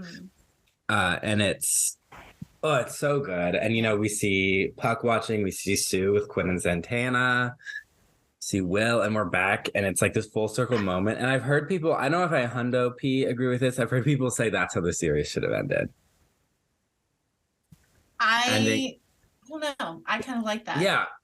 What? I think it has like a good dose of nostalgia, and I would not have had any questions. Yes, I agree. I think I would have preferred if we were going to if we could flip the order of these two episodes. If the flash forward and flashback one came first, if we really wanted to do, because that makes more sense. And then ending on 2009. I feel like that would make more sense. Not so that the Dreams Come True episode doesn't happen. It's just that maybe we switch the order. Because I think it is a more fulfilling ending emotionally. Because because also we'll talk about it. Dreams Come True picks up kind of right where they left off in we built this Glee club. The timeline. Yeah. The timeline gets so screwy. And the thing is, I don't think we needed to jump ahead because I would have been happy with Rachel's going back to Niata. We know she's going to do something. We know she's going to get umbrella. I don't need to see. But we needed to see the dreams come true. I guess, but like, I don't think we did, but we needed to, quote unquote, because but like, she's played Funny Girl on Broadway. Okay, like it's like she's back in Niata. Like Blaine going to NYU, Blaine and Kurt are married. Like these characters have resolved a lot of those wants they had in the pilot. We don't need this like orgasmic like everything that you could ever want. Andrew happening. Rannells presenting an Emmy. Which is funny because it's a thread or something. Someone said Andrew Rannells should be on Glee. He should play Blaine's dad, and he was kind of like, "How dare?" Like that means I'm Matt Bomer's dad. Yeah, that doesn't make any sense. Is that all of 2009? Yeah, that's 2009. Yeah. So Dreams Come True. How are we gonna or should we do Tina time? Should we do all our Oh, I was not thinking about that. Yeah, maybe we should in case we want to split. Okay. Tina time. She's got like 12 I did lines. not count. Oh, I was gonna guess 12. I was like, I would put it right around 12. Yeah, good amount of lines. She has some monologues too at the beginning. Yeah, at the beginning she has a very long monologue. VOs. She's talking to herself, but then she's like, you know what? Everyone talks to themselves. Yeah, she was like, I need to stop doing that. I was like, I do that all the time. Everyone talks to themselves. Yep. In my head, out loud. I need to keep myself busy. So do I. Yeah. I think it got worse during COVID. Yeah, it absolutely did for me too. There's this is a tangent of different brains work differently because I don't necessarily talk to myself as much as like it's like a daydream loop, Yep, I have those. Like, it's not in words as much as it's in pictures, I guess, I used to be more like that. And then I started watching TV and got more verbose. And like when I was a kid, I was more concept based. And then once I started reading and my language and vocabulary peaked more and I watched more TV, then I'm like developed an inner voice. Yeah. An actual voice, not like. Yeah. I mean, sometimes I'll narrate things as other people, in other people's voice. Like in your head? Or you like do an impression? Okay. It's like I'm doing an impression, but in my head. Okay. Yeah. MVPs and LVPs. My least valuable player. Rachel for being super racist. Yeah, Rachel was really bad. And it's like, I don't remember her being like that. But I think you're right. That it's been so long since we've seen OG Rachel. Yeah. Super annoying. And then MVPs. I guess I'll. He got that one line. He got his 4th total line in the series. I'm really proud of him. I'm giving it to Finn because that appearance. It was good. Yeah. They did a good job with that. I think I want to give it to Kurt because there's such a stark difference between like who he grew up to be and who he started as, and you can really see the difference in this episode. And I liked his point of view and the monologues that he did, and it was just interesting to see where his brain space was at during this time. LV, did we do? No, we did LVPs, MVPs. The music. Pony, I Kissed a Girl. Popular. Mr. Cellophane. Popular. Don't Stop Believing original version Glee cast. And Mercedes had the song in the church. Oh yeah, I keep getting that mixed up with like her big finale in the next episode. Yeah, we got I'm His Child. Yeah. My least favorite song, Pony. Pony. I don't think it was a good cover at all. Mr. Cellophane. We didn't see a lot of it though. Yeah. Does it count? Yeah. Sure. Okay. Yeah. It's more than we got from the pilot, I think. Yeah. The actual pilot. Did not like it. Favorite song? I Kissed a Girl. I loved it. I love seeing more of the song and her like Tina's like actually singing. Because I feel like in the pilot, she probably was more like growling because they only gave her a very small part because she was supposed to be just, like a joke. But they let her have her fuller voice and let her like show her personality. And I loved it. It was great. Don't Stop Believing. Yeah. I cannot. Don't Stop Believing. You know, I was the only one that voted it best song back in episode 1. I don't fucking remember. Yeah, how do you remember that, Cullen? I remember because I think you guys voted for Push It. Oh yeah, Push It was great. That was in the pilot? Well, we remember we did 2 episodes at a time. Oh, okay. Oh, yeah. Push It and Don't Stop Believing together. I'm sorry. I'm going to pick Push It every time. I'm going to pick Don't Stop Believing every time. Cultural reset, iconic. Push It, cultural reset. This had so many emotions attached to it. This specific episode, though, like not that in the pilot it doesn't have good emotion, but in this episode it definitely does hit. It's the best use of the Don't Stop Believing song since the pilot. If I had to rank the Don't Stop Believing, it's pilot 2009, Journey to Regionals, Rachel's solo when she auditioned for Funny Girl. I forgot about that. And then bottom is when they did it in the 100th episode. Oh yeah. Yeah. All right. That one sucked. Oh my gosh. I can't remember what I said about it in that episode, but right now in hindsight, I'm like, here we go. Dreams Come True, baby. Cinderella 2. Electric Boogaloo. Electric Boogaloo.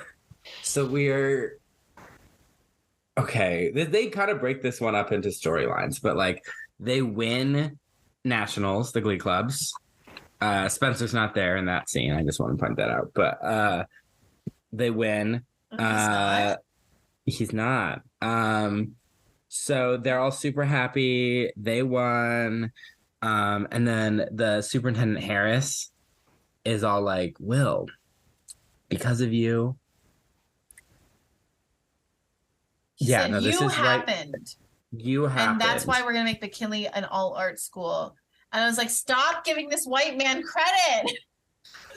And okay, here's the thing is, so if we were going by 2009, it's that the arts were helpful for students like Finn, who wouldn't necessarily go to an arts high school, or Sam, or like Arlene Santana would have gone to an arts high school, but it was good for them because it's part of education. And this is like negating the whole fucking message of the show because now it's fame.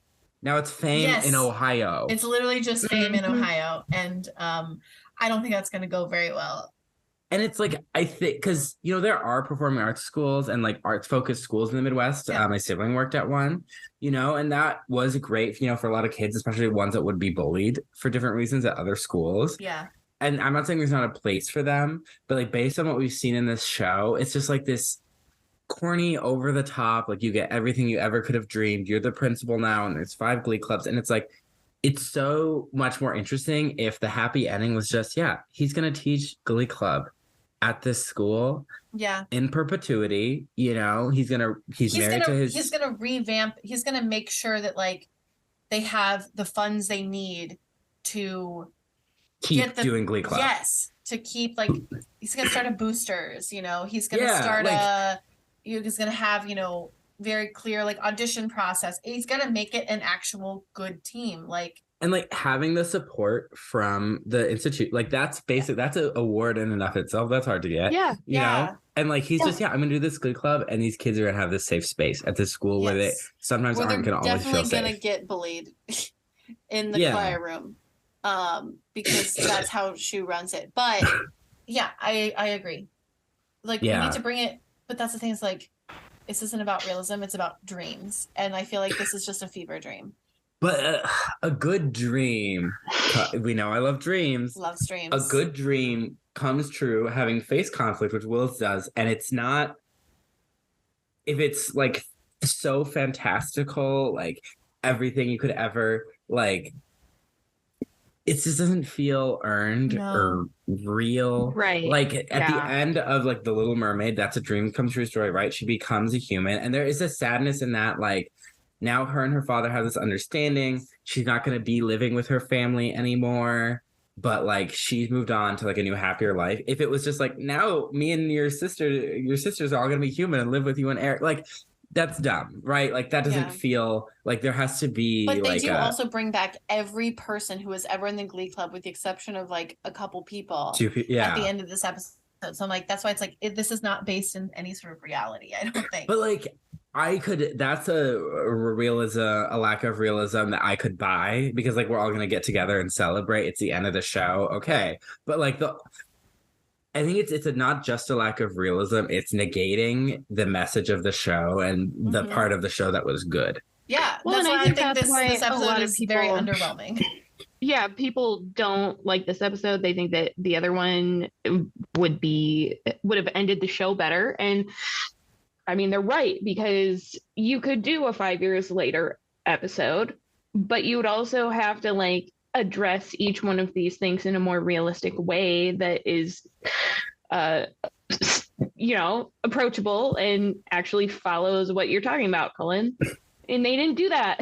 Yeah, because like I was comparing this a lot to the Parks and Rec finale, where they do go in the future, and it's like kind of absurd. Everyone gets kind of everything but it also does feel earned for these characters. Yes. But this does not. And I agree. And so I feel like it could work, it's just not. The stuff with Kurt and Blaine. But I also don't think they wanted Rachel, it to be earned. I think they just wanted to be like, we're going to give them whatever the fuck they want. But like Rachel winning a Tony, I know we don't always like she gets everything she ever wanted, but it does feel earned in a way, because she's talented. She's been working towards this. After being on Funny Girl, and then basically, I can't imagine she would get cast in anything for at least 8 years after she did that. Her husband was the director, so true nepotism. Yeah, that's true. That's not earned. Yeah, but there's Silver Plate. I could believe that she wins a Tony. I could believe that Kurt and Blaine are professional homosexuals. I could believe that Sue's a Republican candidate. Schools to talk to children and sing with children. Yeah. I believe that. I think just the school thing is so fucking dumb. And because that's not what Will ever said he wanted. That's not what he was working towards. So your main issue is like the fact that they changed the school into an art school. Yeah, I think that's what. It is kind of weird that they just had an active caning policy, and then all of a sudden it's an art school. Like, that's so weird. And because where are the regular kids in this town gonna go to high school? Like, that's true. They're gonna have to drive 2 hours somewhere. To Westerville, Ohio. It's just they're gonna have to drive 40 minutes to Toledo. Maybe they'll go to Indiana. Have to go out of state. Yeah, maybe. I don't know. Districts might not. That seems like a no-go for a district. It's Glee. Geography. I like the idea of these characters achieving their dreams. Again, I'm not a dream. It's just the whole, and we'll never have problems again, and everything in this school is perfect, and everything's the arts, and we don't have to deal with those annoying non-arts people anymore. We're not even gonna have a football team. It's just that to me is they're like selling the footballs and stuff. It's like, because sports are also good for kids. We know, he says. We know what happens. I know, but that's what I was thinking at the time. Yeah, it's dumb. It's dumb, and it's very. So there's a war going on throughout the show of Glee between the fact that it's set in the Midwest and that it's like written from an LA perspective, right? Right. Yeah. And so I had no idea. I think the show's at its best when it leans into the Midwest stuff, which especially was strong with the character of Finn, but like when it is kind of like, these kids are kind of awkward and things are, like there's financial hardship, like stuff with Mike Chang's dad, like trying to figure out how to, like Marley's financial struggles, trying to figure out how to make it in New York, all this stuff, that is stronger, like Rachel being a big fish in a small pond and then going, like being bullied in college. Like, I didn't love Cassandra July, but like there's stuff to that. But it's the LA, like, these people here are all dumb and we're the cool people and people should be like us. They're losers. We're gonna be their bosses. Like, and they're all just gonna go away because they don't matter. Right. The Brittany, like, we're just waiting for all these old people to die. Like that LA, like that to me, if the show is set in LA and you're trying to talk about that, like that can be a strength. But in this show, I think it's a weakness. And that's when it starts to feel cheaper or there's no twinge of bittersweet. And I think Glee is best when it's like has that like unhinged optimism with a tinge of the reality that may not always be true. Right. Yeah. Big L in this one. Yeah. So Emma is like, we got everything we ever wanted. We don't have to worry about bad guys anymore. Just you, me, and raising our kid. Yeah, that was odd. Yeah. It made me like the ending of Gallivant in a weird way. But in that one, I was like, we no longer have to go on quests and fight like dragons and goblins and stuff. I'm like, okay, well, that makes sense, but not like we never have to deal with anyone unpleasant again in our lives. Like, yeah, it's like, wow, that would be nice. So they're gonna do, Will is gonna do that.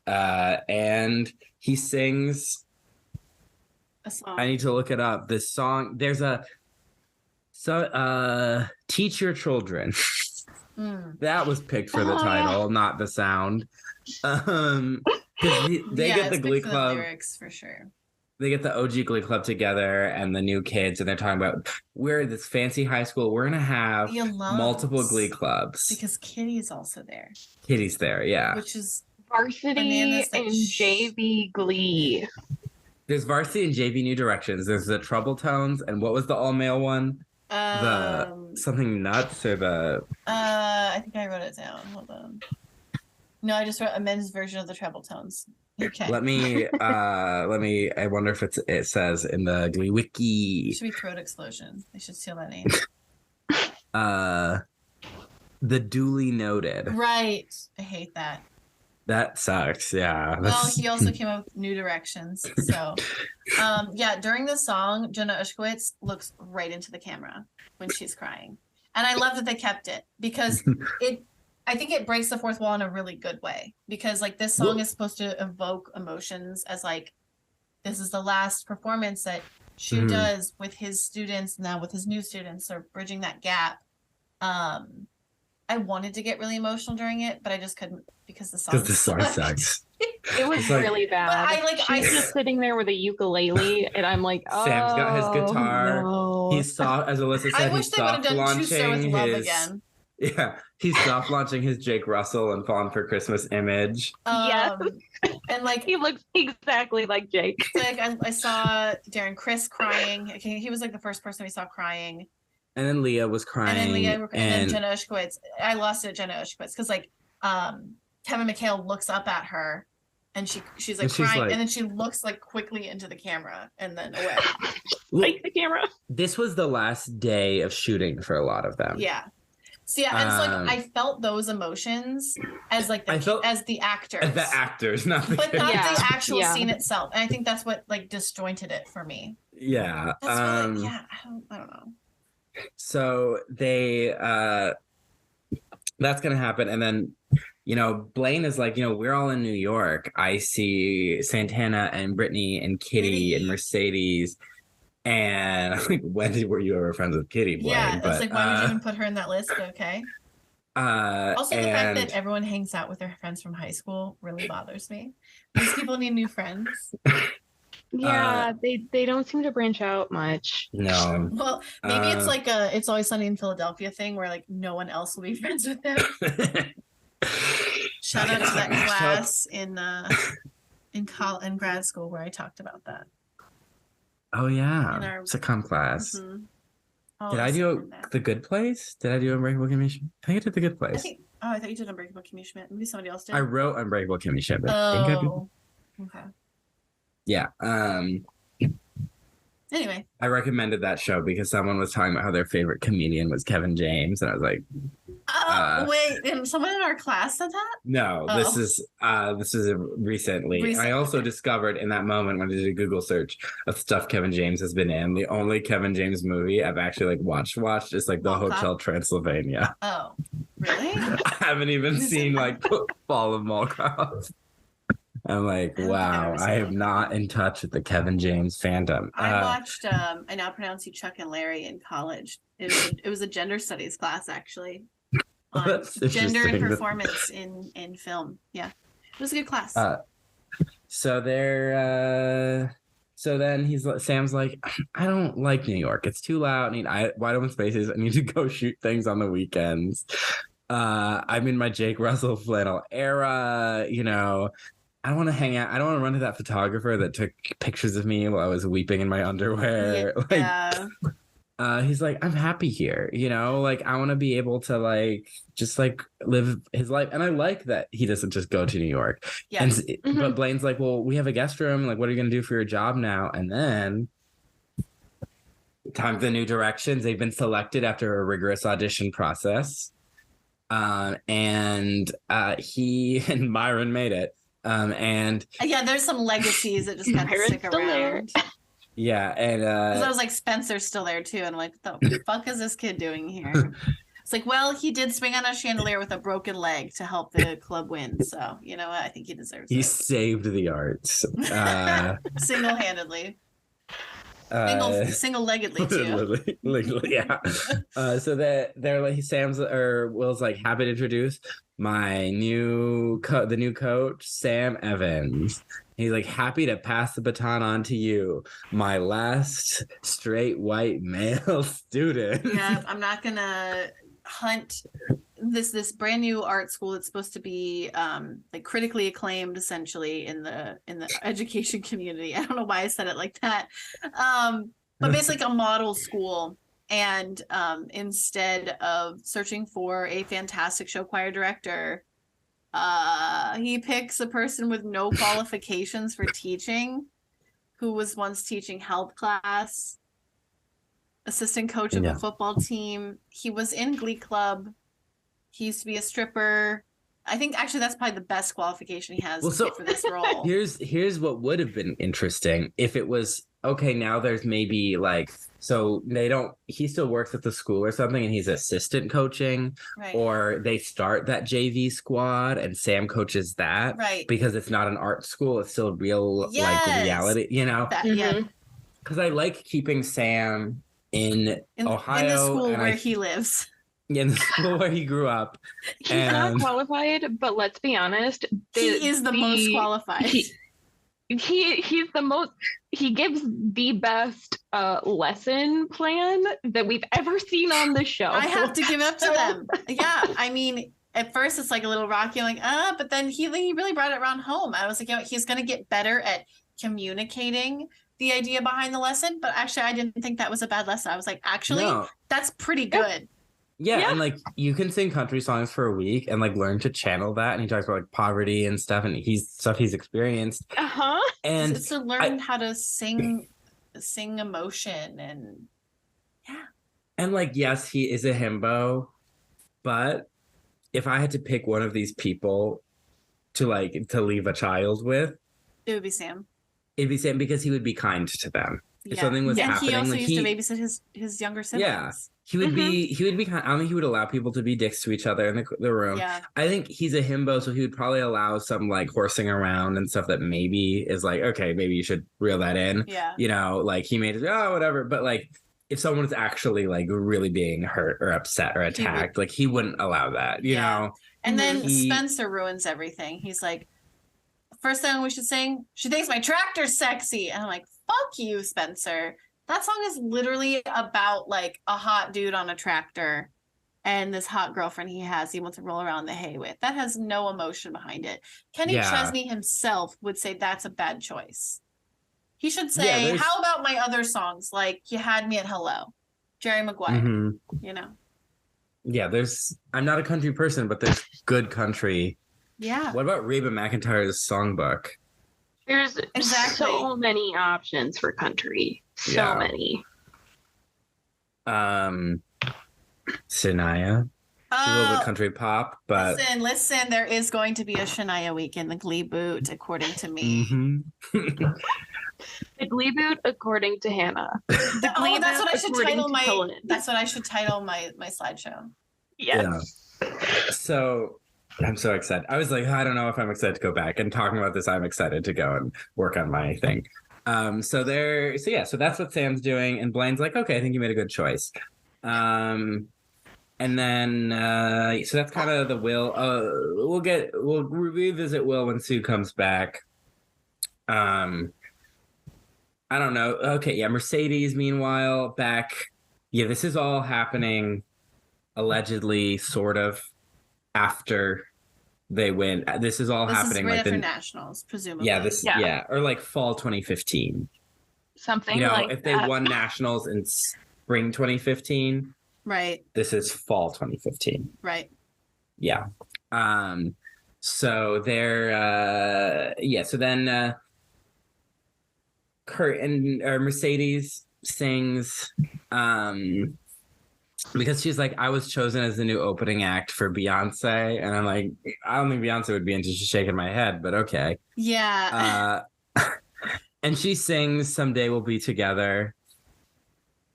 And she's like, because I can't, like, I'm just going to walk away, like, we're all going to see each other in Glee Club tomorrow.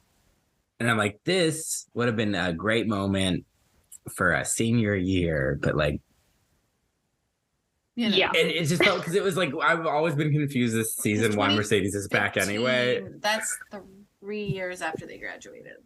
And she's never had a problem leaving this group before. Yeah. Why now? Fall 2015 is when me and Hannah were starting our senior year of college. Not when I was super into hanging out with all my high school friends. That was my last semester of college because I graduated early. So yeah, that would have been. That was literally 3 years after they graduated. Yeah. I don't know. But whatever. It's a sentiment. She does a big exit. She goes up the stairs, says goodbye. The people she's singing to are Sam, who's doing typical chord background goofs.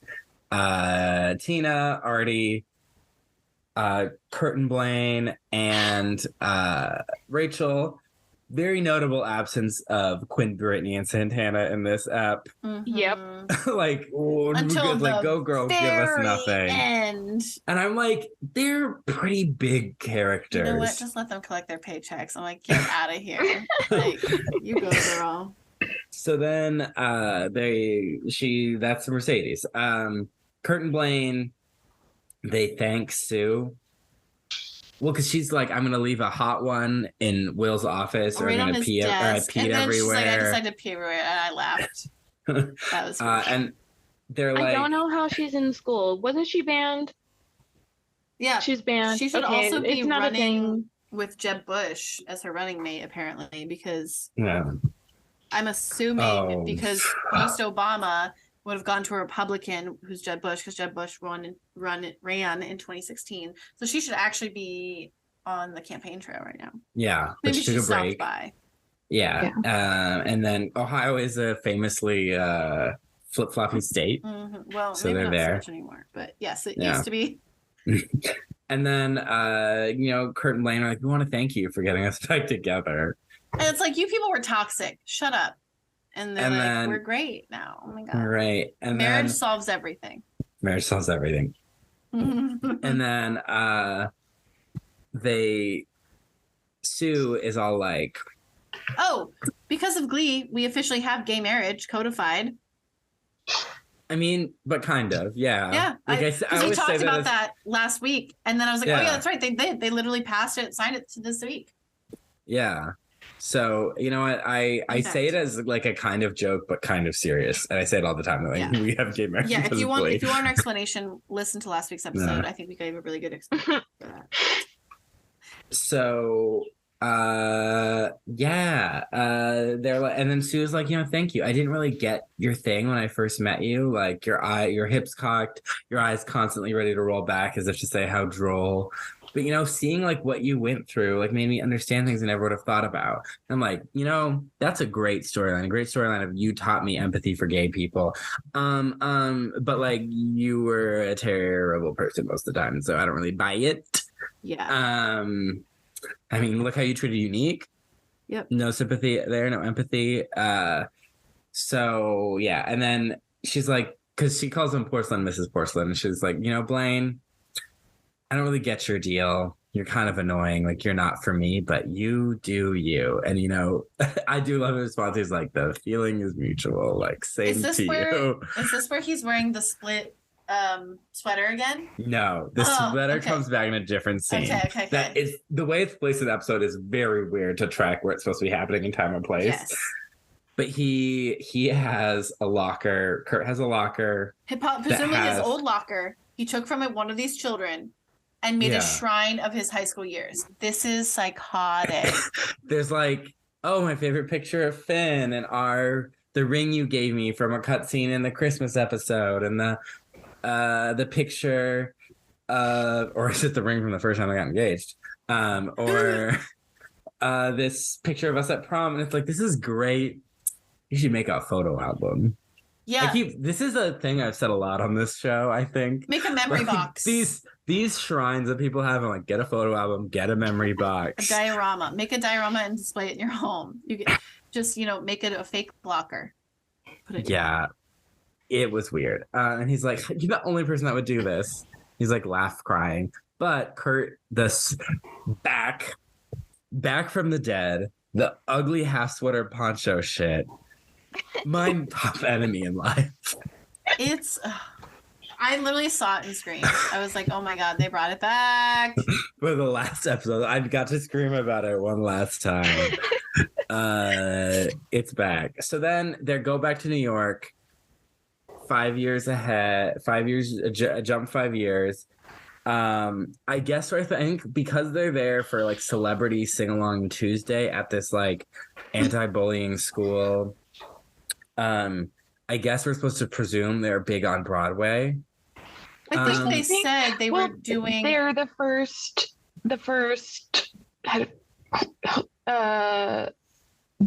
Basically, the first gay couple for some Broadway show.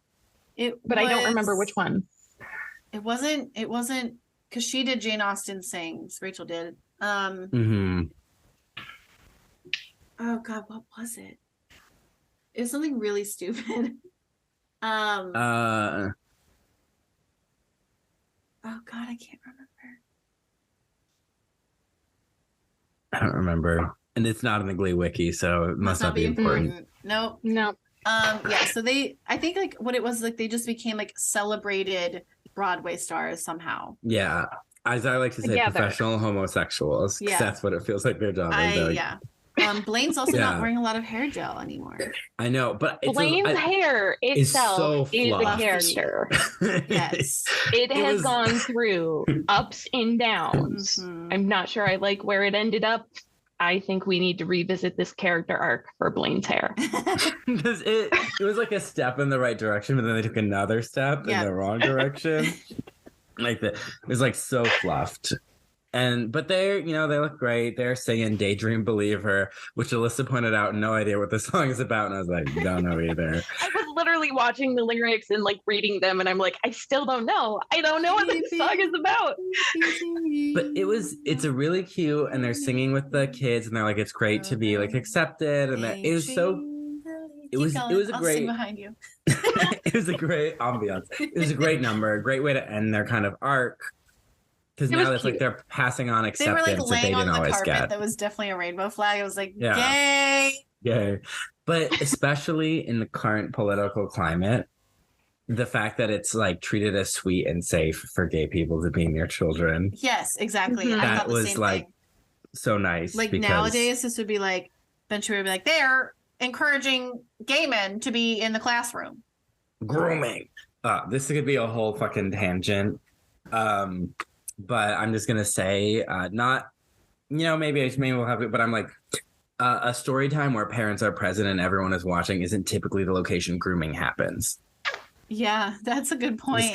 Just gonna say it because I volunteered in the Catholic Church. I had to take a class on this. Mm-hmm. That they're like of how this happens, and it's typically being isolated from other adults. That's not something that can happen in a one-off story time. Nope. Okay. So they but that's not happening in the Gleeverse, thank God. The Gleeverse is like an oddly,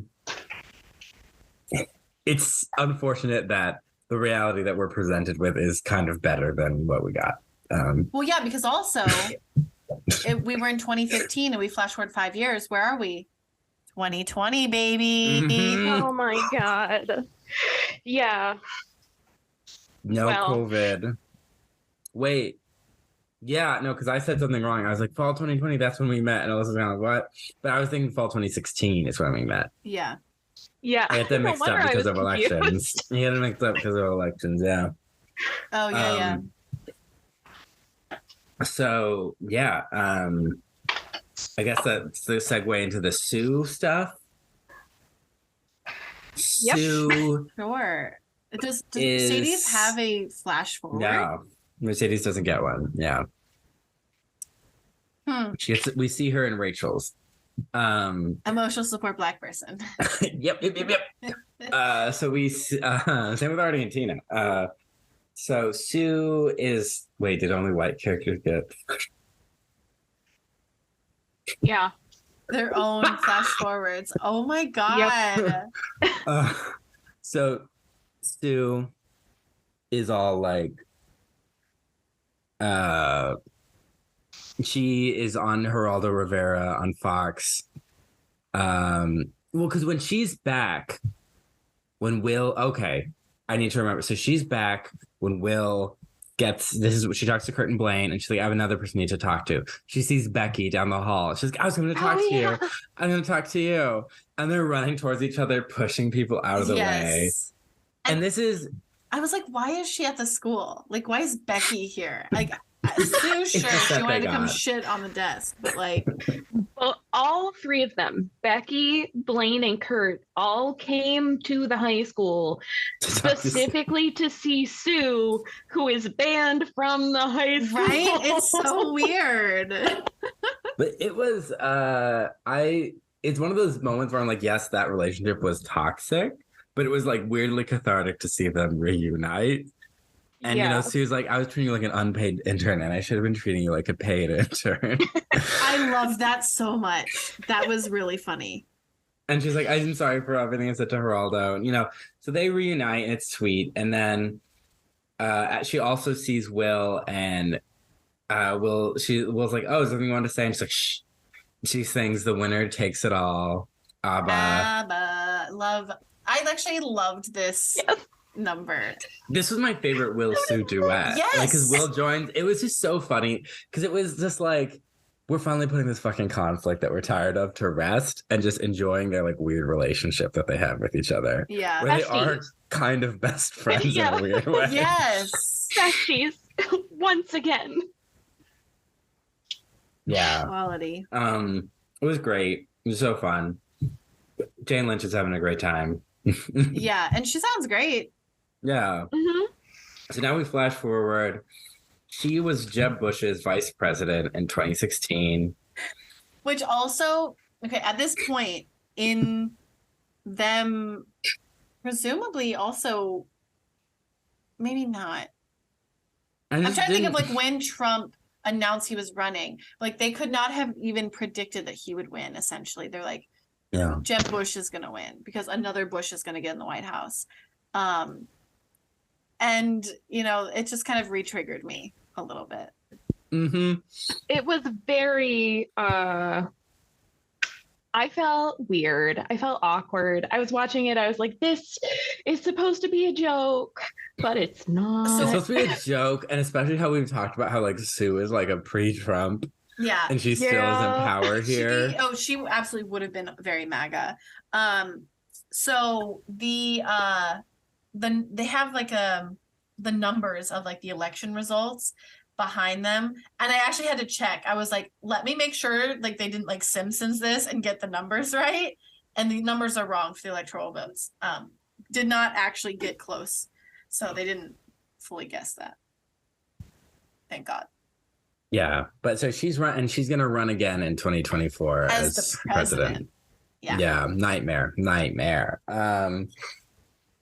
So, and Becky's her Secret Service. I love that. I do love that. She's like, Pocahontas has landed. It's like, which is something Sue would call herself, because this is what she say. She's like 1/15 Comanche or something. I want to say that like that joke was made before like the Pocahontas thing. Yeah. Well, you know, Trump called Elizabeth Warren Pocahontas. Yes. Yeah. Was that at this point? I don't know. Oh my God. All I know is poor fucking girl is constantly used as a joke or as political propaganda. People of all stripes and origins, and I'm like, that poor woman. We don't know anything she thought because we don't have any of her writings. So maybe don't just keep selling merch of her. Yeah, no, this was in 2017, so it was after. Yeah. Okay. Whew. I was gonna say, wow. Anyway. So that's Sue. That's her ending. And let's do Rachel. That's so Rachel. So in New York, Mercedes is arriving. Kurt and Blaine, Tina and Artie are together. They kiss. Yeah. And Tina's like, you know that part in a movie that Artie wrote for you, but you weren't available? Like, I played it and it got into Sundance, and Artie's like, slam dance. So his own girlfriend wasn't even the first pick for Tina a is role. never the first pick. Tina's never the and she's always still the with bridesmaid, never him. the bride. Yeah. I was appalled that they were together. Appalled. I'm also appalled by the fact that they're like all like collaborating, and I'm like, you guys need new friends. You need a new friend. They're like, can we use your music? And she's like, oh, I have to talk to my agent. She's like, of course. And then she's like, you can have any song you want. I was like, that's not how it works. You have to get the agreement from your label. Also, the people who own your music. It's like, but basically, a lot of these final couples were made by like, well, Kevin and Jenna are friends. Right. And it's like, sure, whatever. Sure, you know. But also, you could have done a little bit better to make them make sense to us. Yeah. And like be somewhat like, I'm happy for her. She's in a safe relationship. I'm not happy for her. She's not in a safe relationship. That has got to be an overly high percentage of like couples out of the same high school class, right? Yes. Yeah. Well, wait, what do you mean? I don't know, because a lot of people do marry people from high school. The percentage of people who are coupled in high school and remain married or together 5 years later. I don't know. That might be pretty high. I feel like it's high because I feel like a lot of people meet and marry people. Well, I think they say that like you're more likely to marry someone you've met before you turn like 25 or something like that, which I also I don't know. Maybe that was true like 15 years ago. Yeah. Yeah. I mean, I think what's weird is that the fact that they've all left their hometown and are still with people from high school. Less than 2% of all marriages are to a high school sweetheart. Less than 2%. Less than 2%. Wow. Okay. Yeah, that's high then.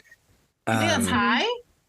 No, that's high on the show. High for the show. Got it. Yeah. Which, it is a high school show. That's true. Yeah, they want to sort of emphasize that like high school is your best years, and it's just like that these characters have been through a lot together. But the thing is, it's not like Artie and Tina were a strong ship that's been going. What are you talking about? They're my ship. Tardy. So it's like, you get Blaine and Kurt ending together, even though their relationship's kind of a mess, or like Brittany and Santana. And if Finn and Rachel, if that was the situation, like you would be like, yes, that's going to happen. But Artie and Tina is a little like, what? And they say Sam has a new girlfriend, the second one in this month.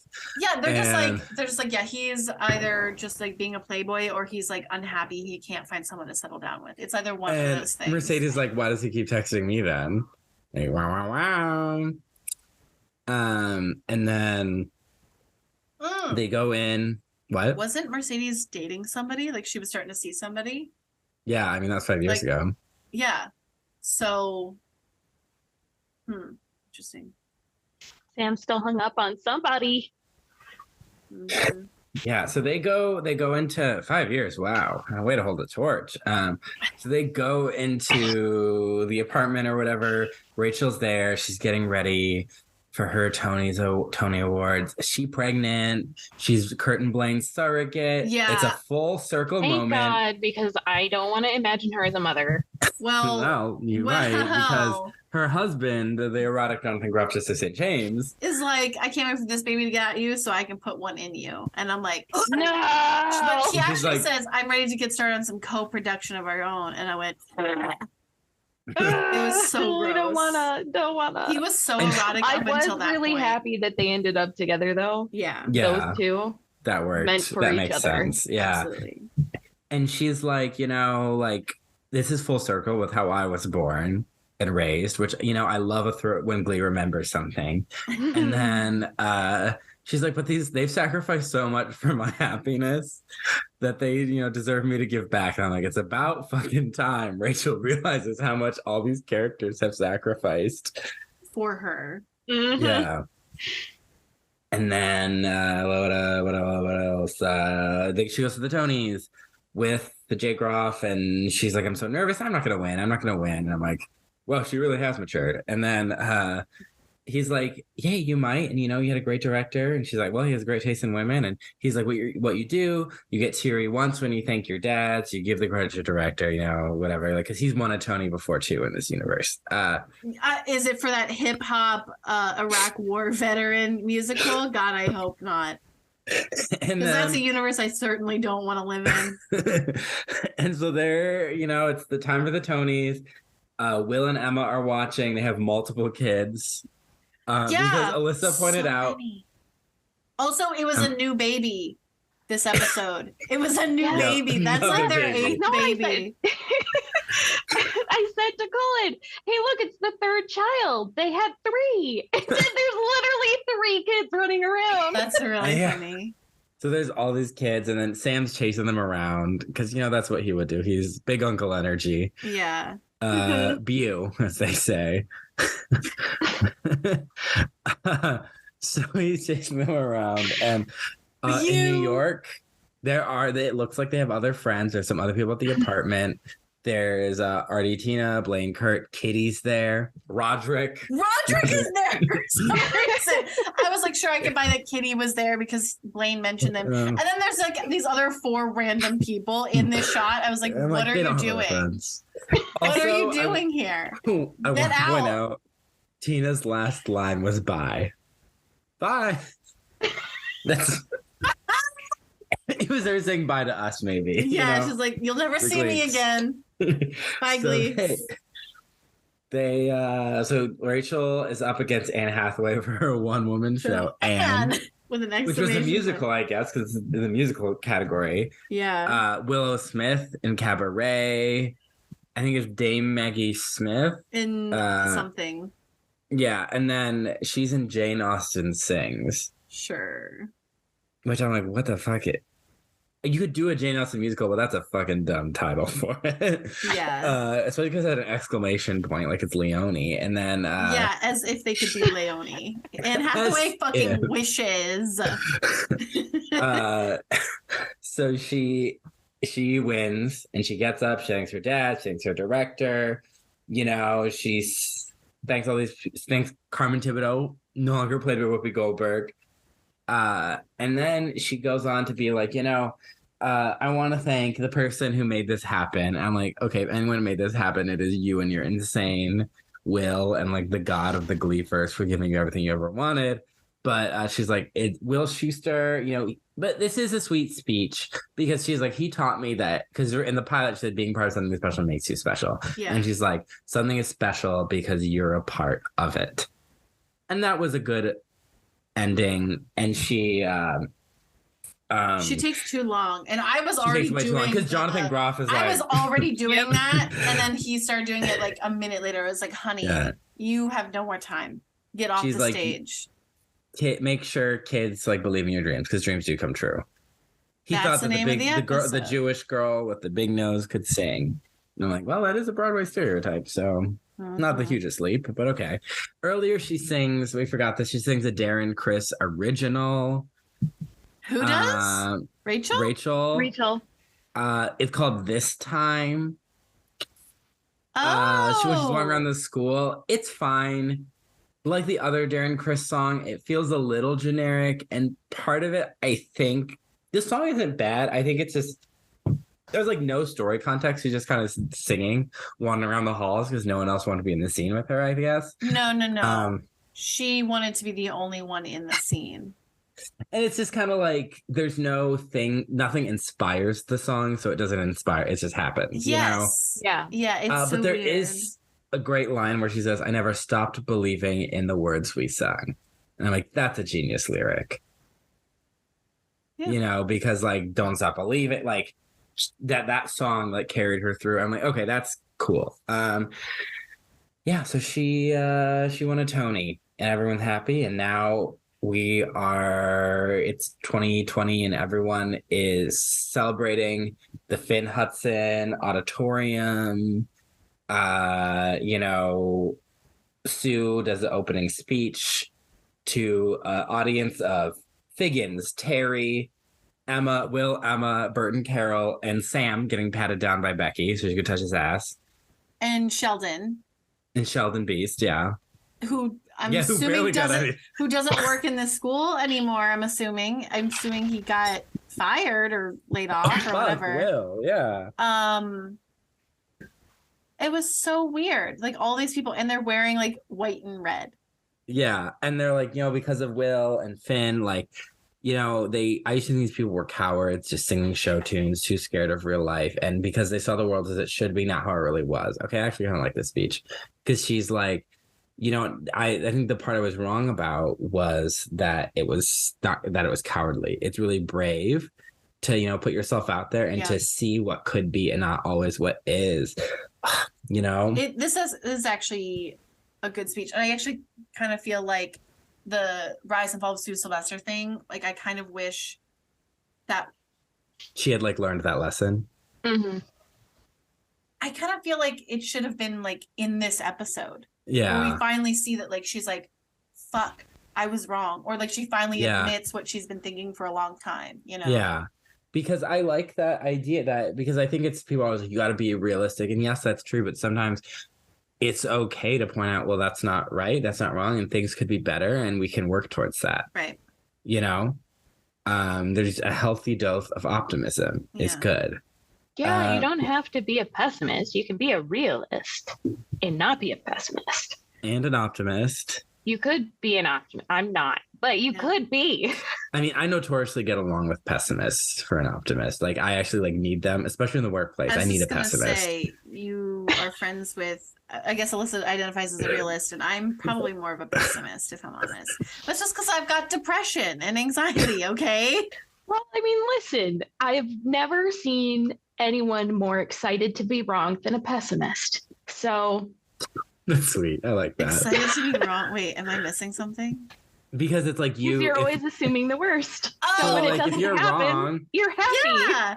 Oh, that's a great way to put it. I totally went over my head. I'm a pessimist and oblivious. So I love pessimists maybe in corporate environments because I hate when everyone's like, yeah, that's all gonna work. Like when everyone like group think. So I'm always like, but what about all of these 1,000 things? Because anxiety, I'm like, but all of these things could happen, and we should be prepared for them. Yeah, someone who won't drink the. I should be like a risk analyst. Yeah. Red snow globe. Don't put yourself in that situation. I would have so much more anxiety. Yeah. I remember when my psychologist told me I had anxiety, I was like, oh, the double whammy. I was like, depression and anxiety. Wow. Yep. Mm-hmm. Same. But then I watched Glee and it cured me. But it did make me gay. It cured you and turned you gay. Yep. Yeah. I want to write an article where I like act like where I say that very seriously and see if I can like get on like Ben Shapiro where like and like say that, you know. That'd be so funny. Just send him an email. Send the Daily Wire an email. And then once you get there, you're like, actually, I wrote this as a joke just to see if I could get on the show. I do the whole bit, and at the end, I'm like, actually, I'm joking. No. No. You send this. You get on the show, and then he's interviewing you. It's like, yes, tell us how Glee made you so gay. And then you're like, I was kidding. Yes. I was kidding, and you're I'm gay, not because of Glee. I was gay before that, gay. Just because, I would love that. I was gay because of the Chronicles of Narnia, okay? Yeah. What was the Peter. I was into Peter as a kid. Interesting. I liked Peter. I liked the other one. Edmund. Yes. That fits. Edmund. Tag yourself. Who was your boyfriend from the Chronicles of Narnia when you were a child? The Edmund Peter, Mr. Beaver, Mr. Aslan, the centaur, the uncle. The uncle. Where's Mercedes? Mercedes, what's happening? Oh yeah. So then it's time for the final number. The curtain rises. We get Tina and Quinn were waiting there. You know, Artie rolls on, Will runs up, Sam runs up. They started singing I Lived by One Republic. Which is a great song. Yeah. For this moment. It is. I do think it's I'm like, don't stop believing it yet. Yeah. Great song for this moment. I had a coworker, Smash, makes me think, or One Republic makes me think of Smash. I had a coworker who on his last day said, in the words of Smash, don't forget me. It's great. I love that person. So they're singing I Lived, and then like because like Tina and Quinn hug him and he has moments with Sam and Artie. Kurt and Blaine come out, Rachel and Mercedes. In the like causeway of the theater we get like Kitty, Puck, Lauren, Jake, Karofsky, never part of the Glee Club. Yes, he was. Technically. Oh, the football, the football thing, yeah. Sylvester Shuffle. Yeah. So we get them there, and Mike. No, Mike and Matt dance on together on the stage. You know, this whole time, me and Alyssa were like screaming at each other about the timeline of Rachel's pregnancy, and I'm like, we're missing Ben. Because she's not pregnant in this scene. Yeah, that's why. And they don't come on stage with a baby. No. And she's got the sitter, and she's got the nanny, and she's got her like pre-baby body back. Yeah, I mean, what are they gonna do? Like put like fake weight around her hips? I mean, they could maybe a fat suit. Is that what we want for the last musical number of Glee? I want realism. You said you want realism. Why is she just like not still pregnant?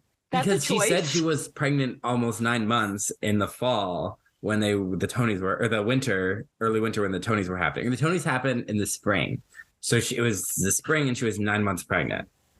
And so this must have been the end of the first school year. This is fall 2020. Oh, yeah. Okay. Yeah. Wait. Because the school becomes an art school in fall 2015. But she was pregnant in... How do we know it's spring fall? of 2020? Yes. Okay. This is exactly how the conversation went down when we were in the spring. The summer happened, and it says fall 2020. Okay. Okay. So there's been enough time for that. Got it. Yeah. Cool. But it's very confusing. Yes. It is. Yeah. This episode jumps back and forth a lot in the timeline. Yeah. So then, Jesse's there. We get Sugar has a big entrance. We get a Glee Project alum entrance with Ryder and Unique and Samuel Larson, Joe Dreads, and then we get the season 6 famously newbies not there, Damien. Yeah, the season 6 newbies like slide in, like Roderick and Madison and Mason and who's the other and Jane and Spencer and Alistair and Myron. But so there's 2 people not there. And Damien said it was because of scheduling conflicts. He said that on Gleek of the Week. in universe, I have two each character because Rory and Marley don't show up. I got two potential reasons for each one. And the first is the same for both. They are dead. Sue murdered Rory and Marley. I think that's valid. Their corpses were beneath the Hurt Locker. Rory only appeared after season 3 as an angel in Artie's dream. He's dead. And Marley is gone. She's dead too. That's how she got rid of her. The other option is that they're like, we're doing this reunion for the Glee Club. And Marley, who she writes music for like Colby Calais and like different pop stars. Like she's worked with Zooey Deschanel. She's like, that was the one where I got suspended for not wearing a bikini and like my boyfriend cheated on me and it was because it wasn't sexy enough and people made fun of my mom. She's like, I don't want to go back to that. Like, no, I don't want to pay $200 to fly back to Ohio from LA, get a hotel. My mom doesn't live in Ohio anymore. Like, she's like, no, thank you. And then Rory's like, I'm in fucking Ireland. Like, you want me to go back with like, yeah, is talk about an expensive girl plane gonna ticket be there? and just long trip. Yeah, it's like I'm gonna date like my ex Sugar. If you're gonna spend that much money traveling, don't go back to Ohio. Yeah, because I was gonna go to a wedding in Iowa recently, and I couldn't because I theoretically could have afforded it, but I'm like, do I want to spend $641 to go to Iowa? $641? My God, no. Iowa in like October. I'm like, yes, I could also see our friend Ben from Grilled Cheeses. Would be nice to see the leaves again. Yeah, but I could also do that visiting my parents. Right. Yeah, true. And seeing their dog and my grandma and like, yeah. So here we are.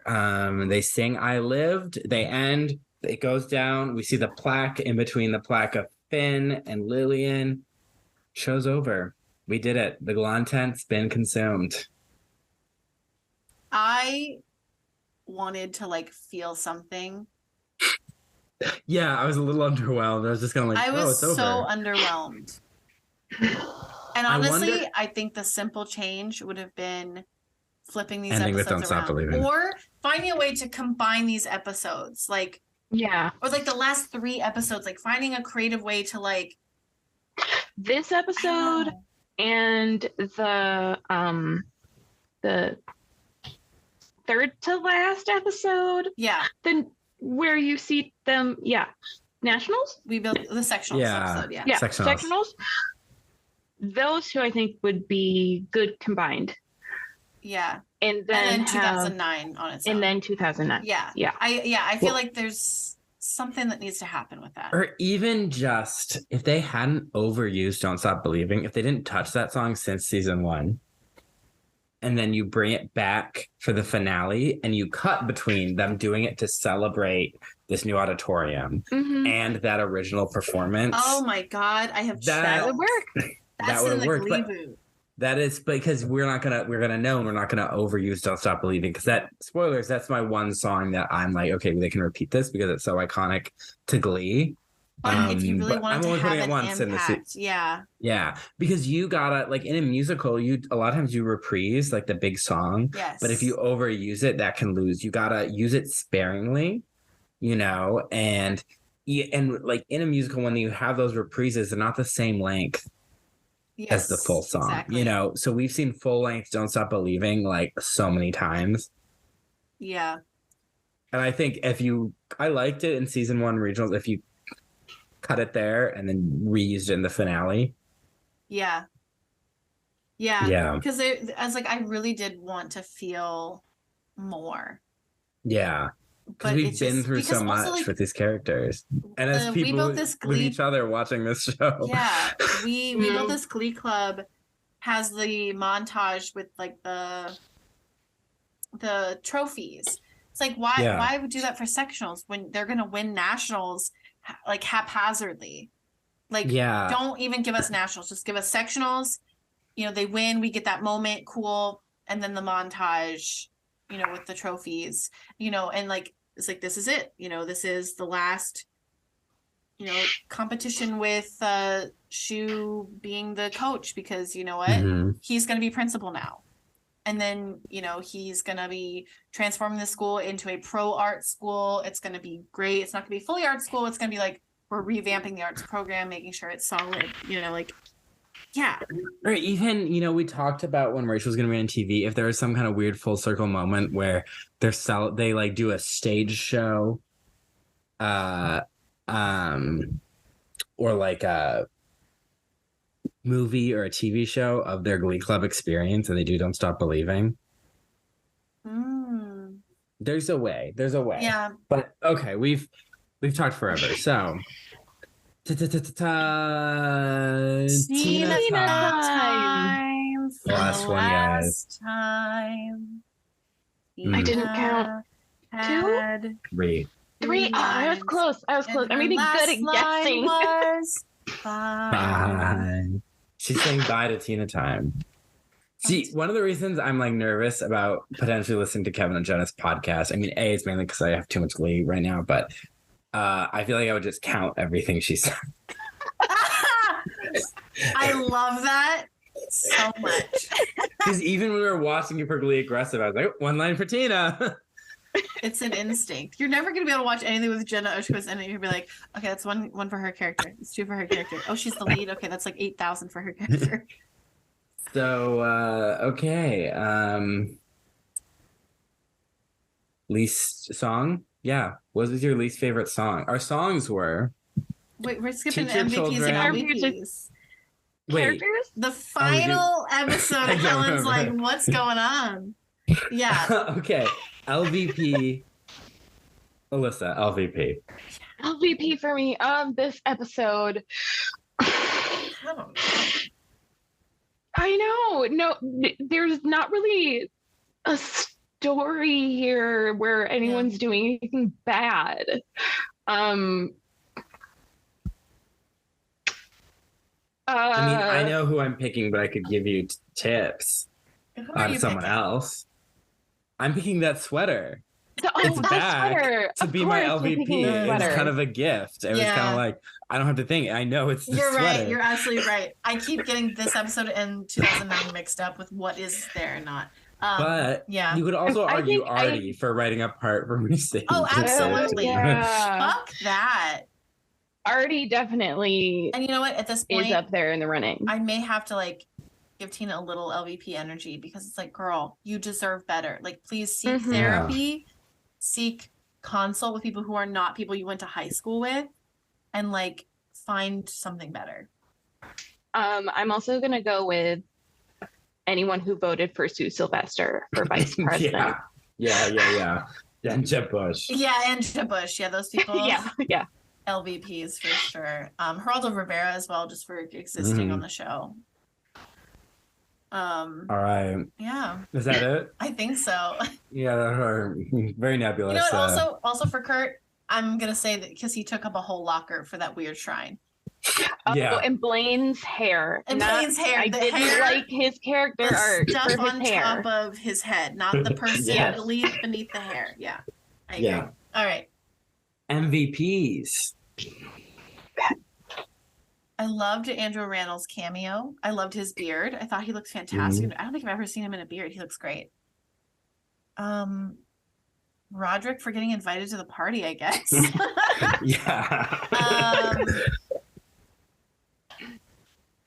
I'm going with Sam for the nice lesson.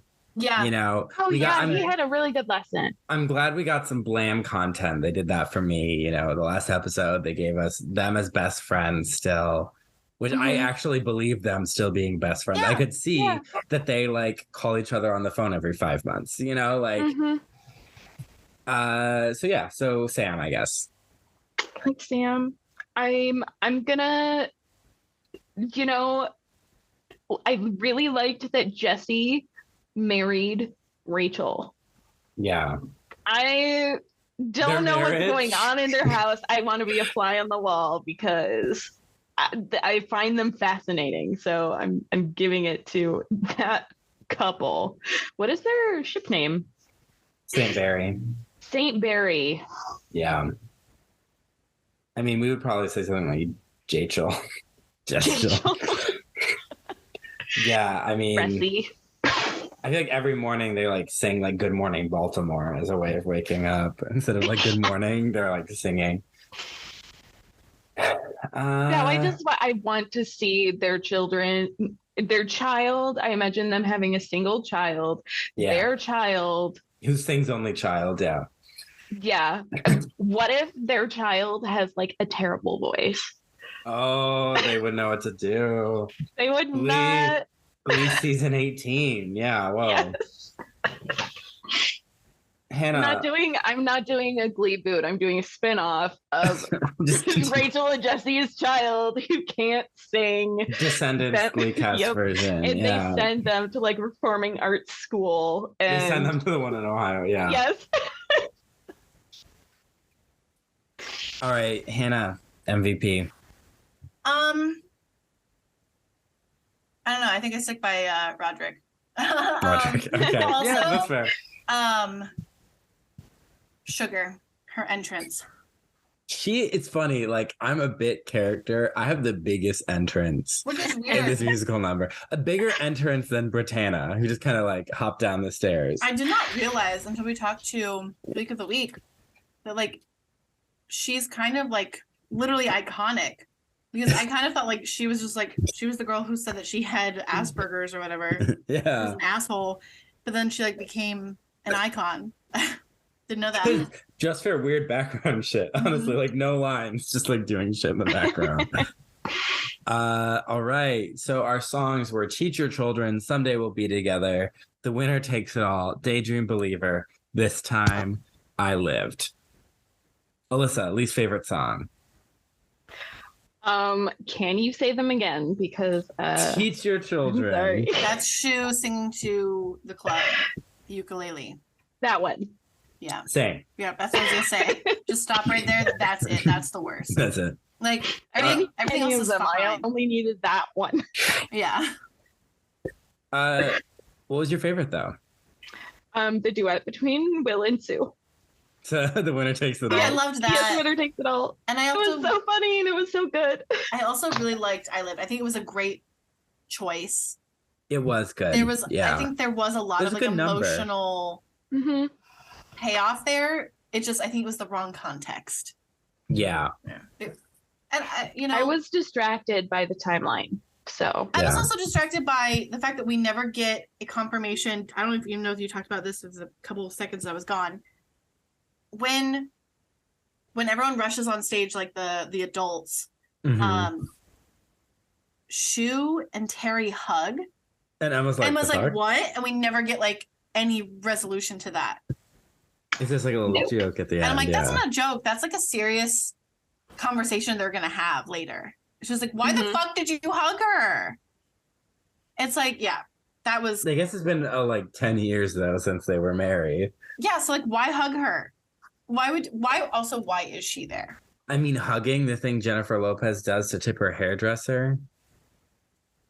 I did not I found know this out today. Jennifer Lopez doesn't tip in money. She tips in hugs. Okay. I'm going to... That's worse than saying I'm going to help you get clout. Because you're not getting anything from a hug from Jennifer Lopez. Yeah. So you can take to the bank. All right. My favorite, I mean, I liked I Live, but I think I like Daydream Believer because I like that song. I thought Kurt and Blaine's voices blended really well together in it, which is not common for them. I thought it was cute. And the Rachel solo wasn't bad. It's just, I think it needed some story thing to anchor it. Yeah. Yeah. Kind of same with the Mercedes one. At least that Mercedes had something. So yeah, that is, we did it. We finished Glee. We finished Glee. We have no more episodes to watch. I was so overwhelmed. I wanted to be more whelmed. Well, I think, in my thinking ahead, I was like, that's why we can't just end on these episodes. We need the Glee keys. We need the Gleeboot pitch. Because Gleeboot needs to go out strong. I also think that a lot of shows suffer from this, is that they don't quite know how to end it. And when they end it, no one's ever satisfied. But like, I feel like this is one of like the not great ones. Well, but I also think it's the rest of no one was the show. Watching. Well, that too. But like also like the show kind of got derailed. Yeah, it was so derailed from what it was supposed to be about that it was hard for them to come and reach some kind of conclusion of like what the message was. Yeah. Because there's so many Glee, like there was Glee. There's Glee 1.0, the first half of season 1. Glee 1.5, which is basically like I would say the second half of season 2 of season 1 through the end of season 3. There's Glee 2.0, which was season 4 through the first half of season 5. Yeah. And then there's Glee 2.5 to the second half of season 5. And then Glee 3.0, which is season 6. Yeah. It's rough. Yeah. So it was so far off. I think that's why we don't like the art school thing, because they're so missing the point of what the show was initially about, which we are remembering in the 2009 ep. But they've strayed so far that they don't know how to get back there. Mm-hmm. But you know what show won't have that problem, I say, with hubris? The Gleeboot. Yeah. So in the new year, happy holidays, y'all. Happy New Year. In the new year, you will see us give pitches for the Gleeboot. It's going to happen. And then please, before the end of the year, vote in the Gleekies. Yes. Mm-hmm. And reach out if you want to present one. Let us know. Yeah, listeners, you want to present a Gleekie, let us know. Seriously. Let us know. We're gonna reach out to some people, but like also if you're like, we want everyone to be included. It's part of this journey that we've been on. And in late January, probably the Gleekies will be airing.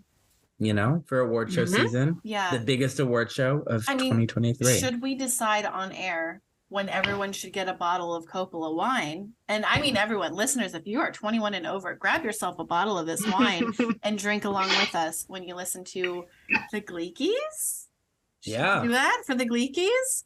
All right, go to your local grocery store, liquor store, wherever. Francis Ford Coppola, they've got a couple different kinds of wine. Grab it. I guess it's the unofficial wine of Gleeboot.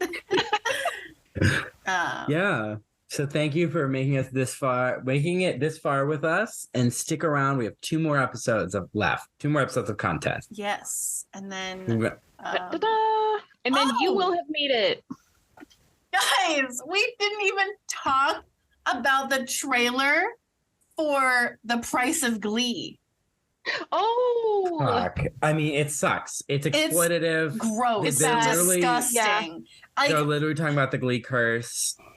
As if it's like a real thing. Okay. No, yeah. And I think Alyssa said it right. They're really nailing the true crime vibes, and it doesn't need to be that way. It's not a true crime. It's not. No. So I don't know why they're doing that. Yeah. So no wonder there's no stars in the trailer.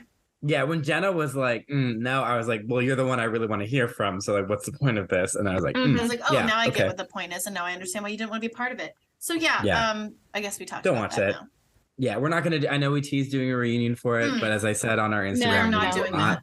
No. I'm not gonna watch it. No. I will watch some YouTubers' reaction to it, them roasting it. That's what I'll watch probably. You can find Gleeboot on Gleeboot Pod, Instagram, Twitter, TikTok, and then gleebootpod.tumblr.com. And on Instagram, you can find the link to Vote in the Gleekies. Yes. All right. See you later. Happy New Year. Happy 2023. Yeah. We'll be in 2023. Bye. Bye. Bye. Gleeboot.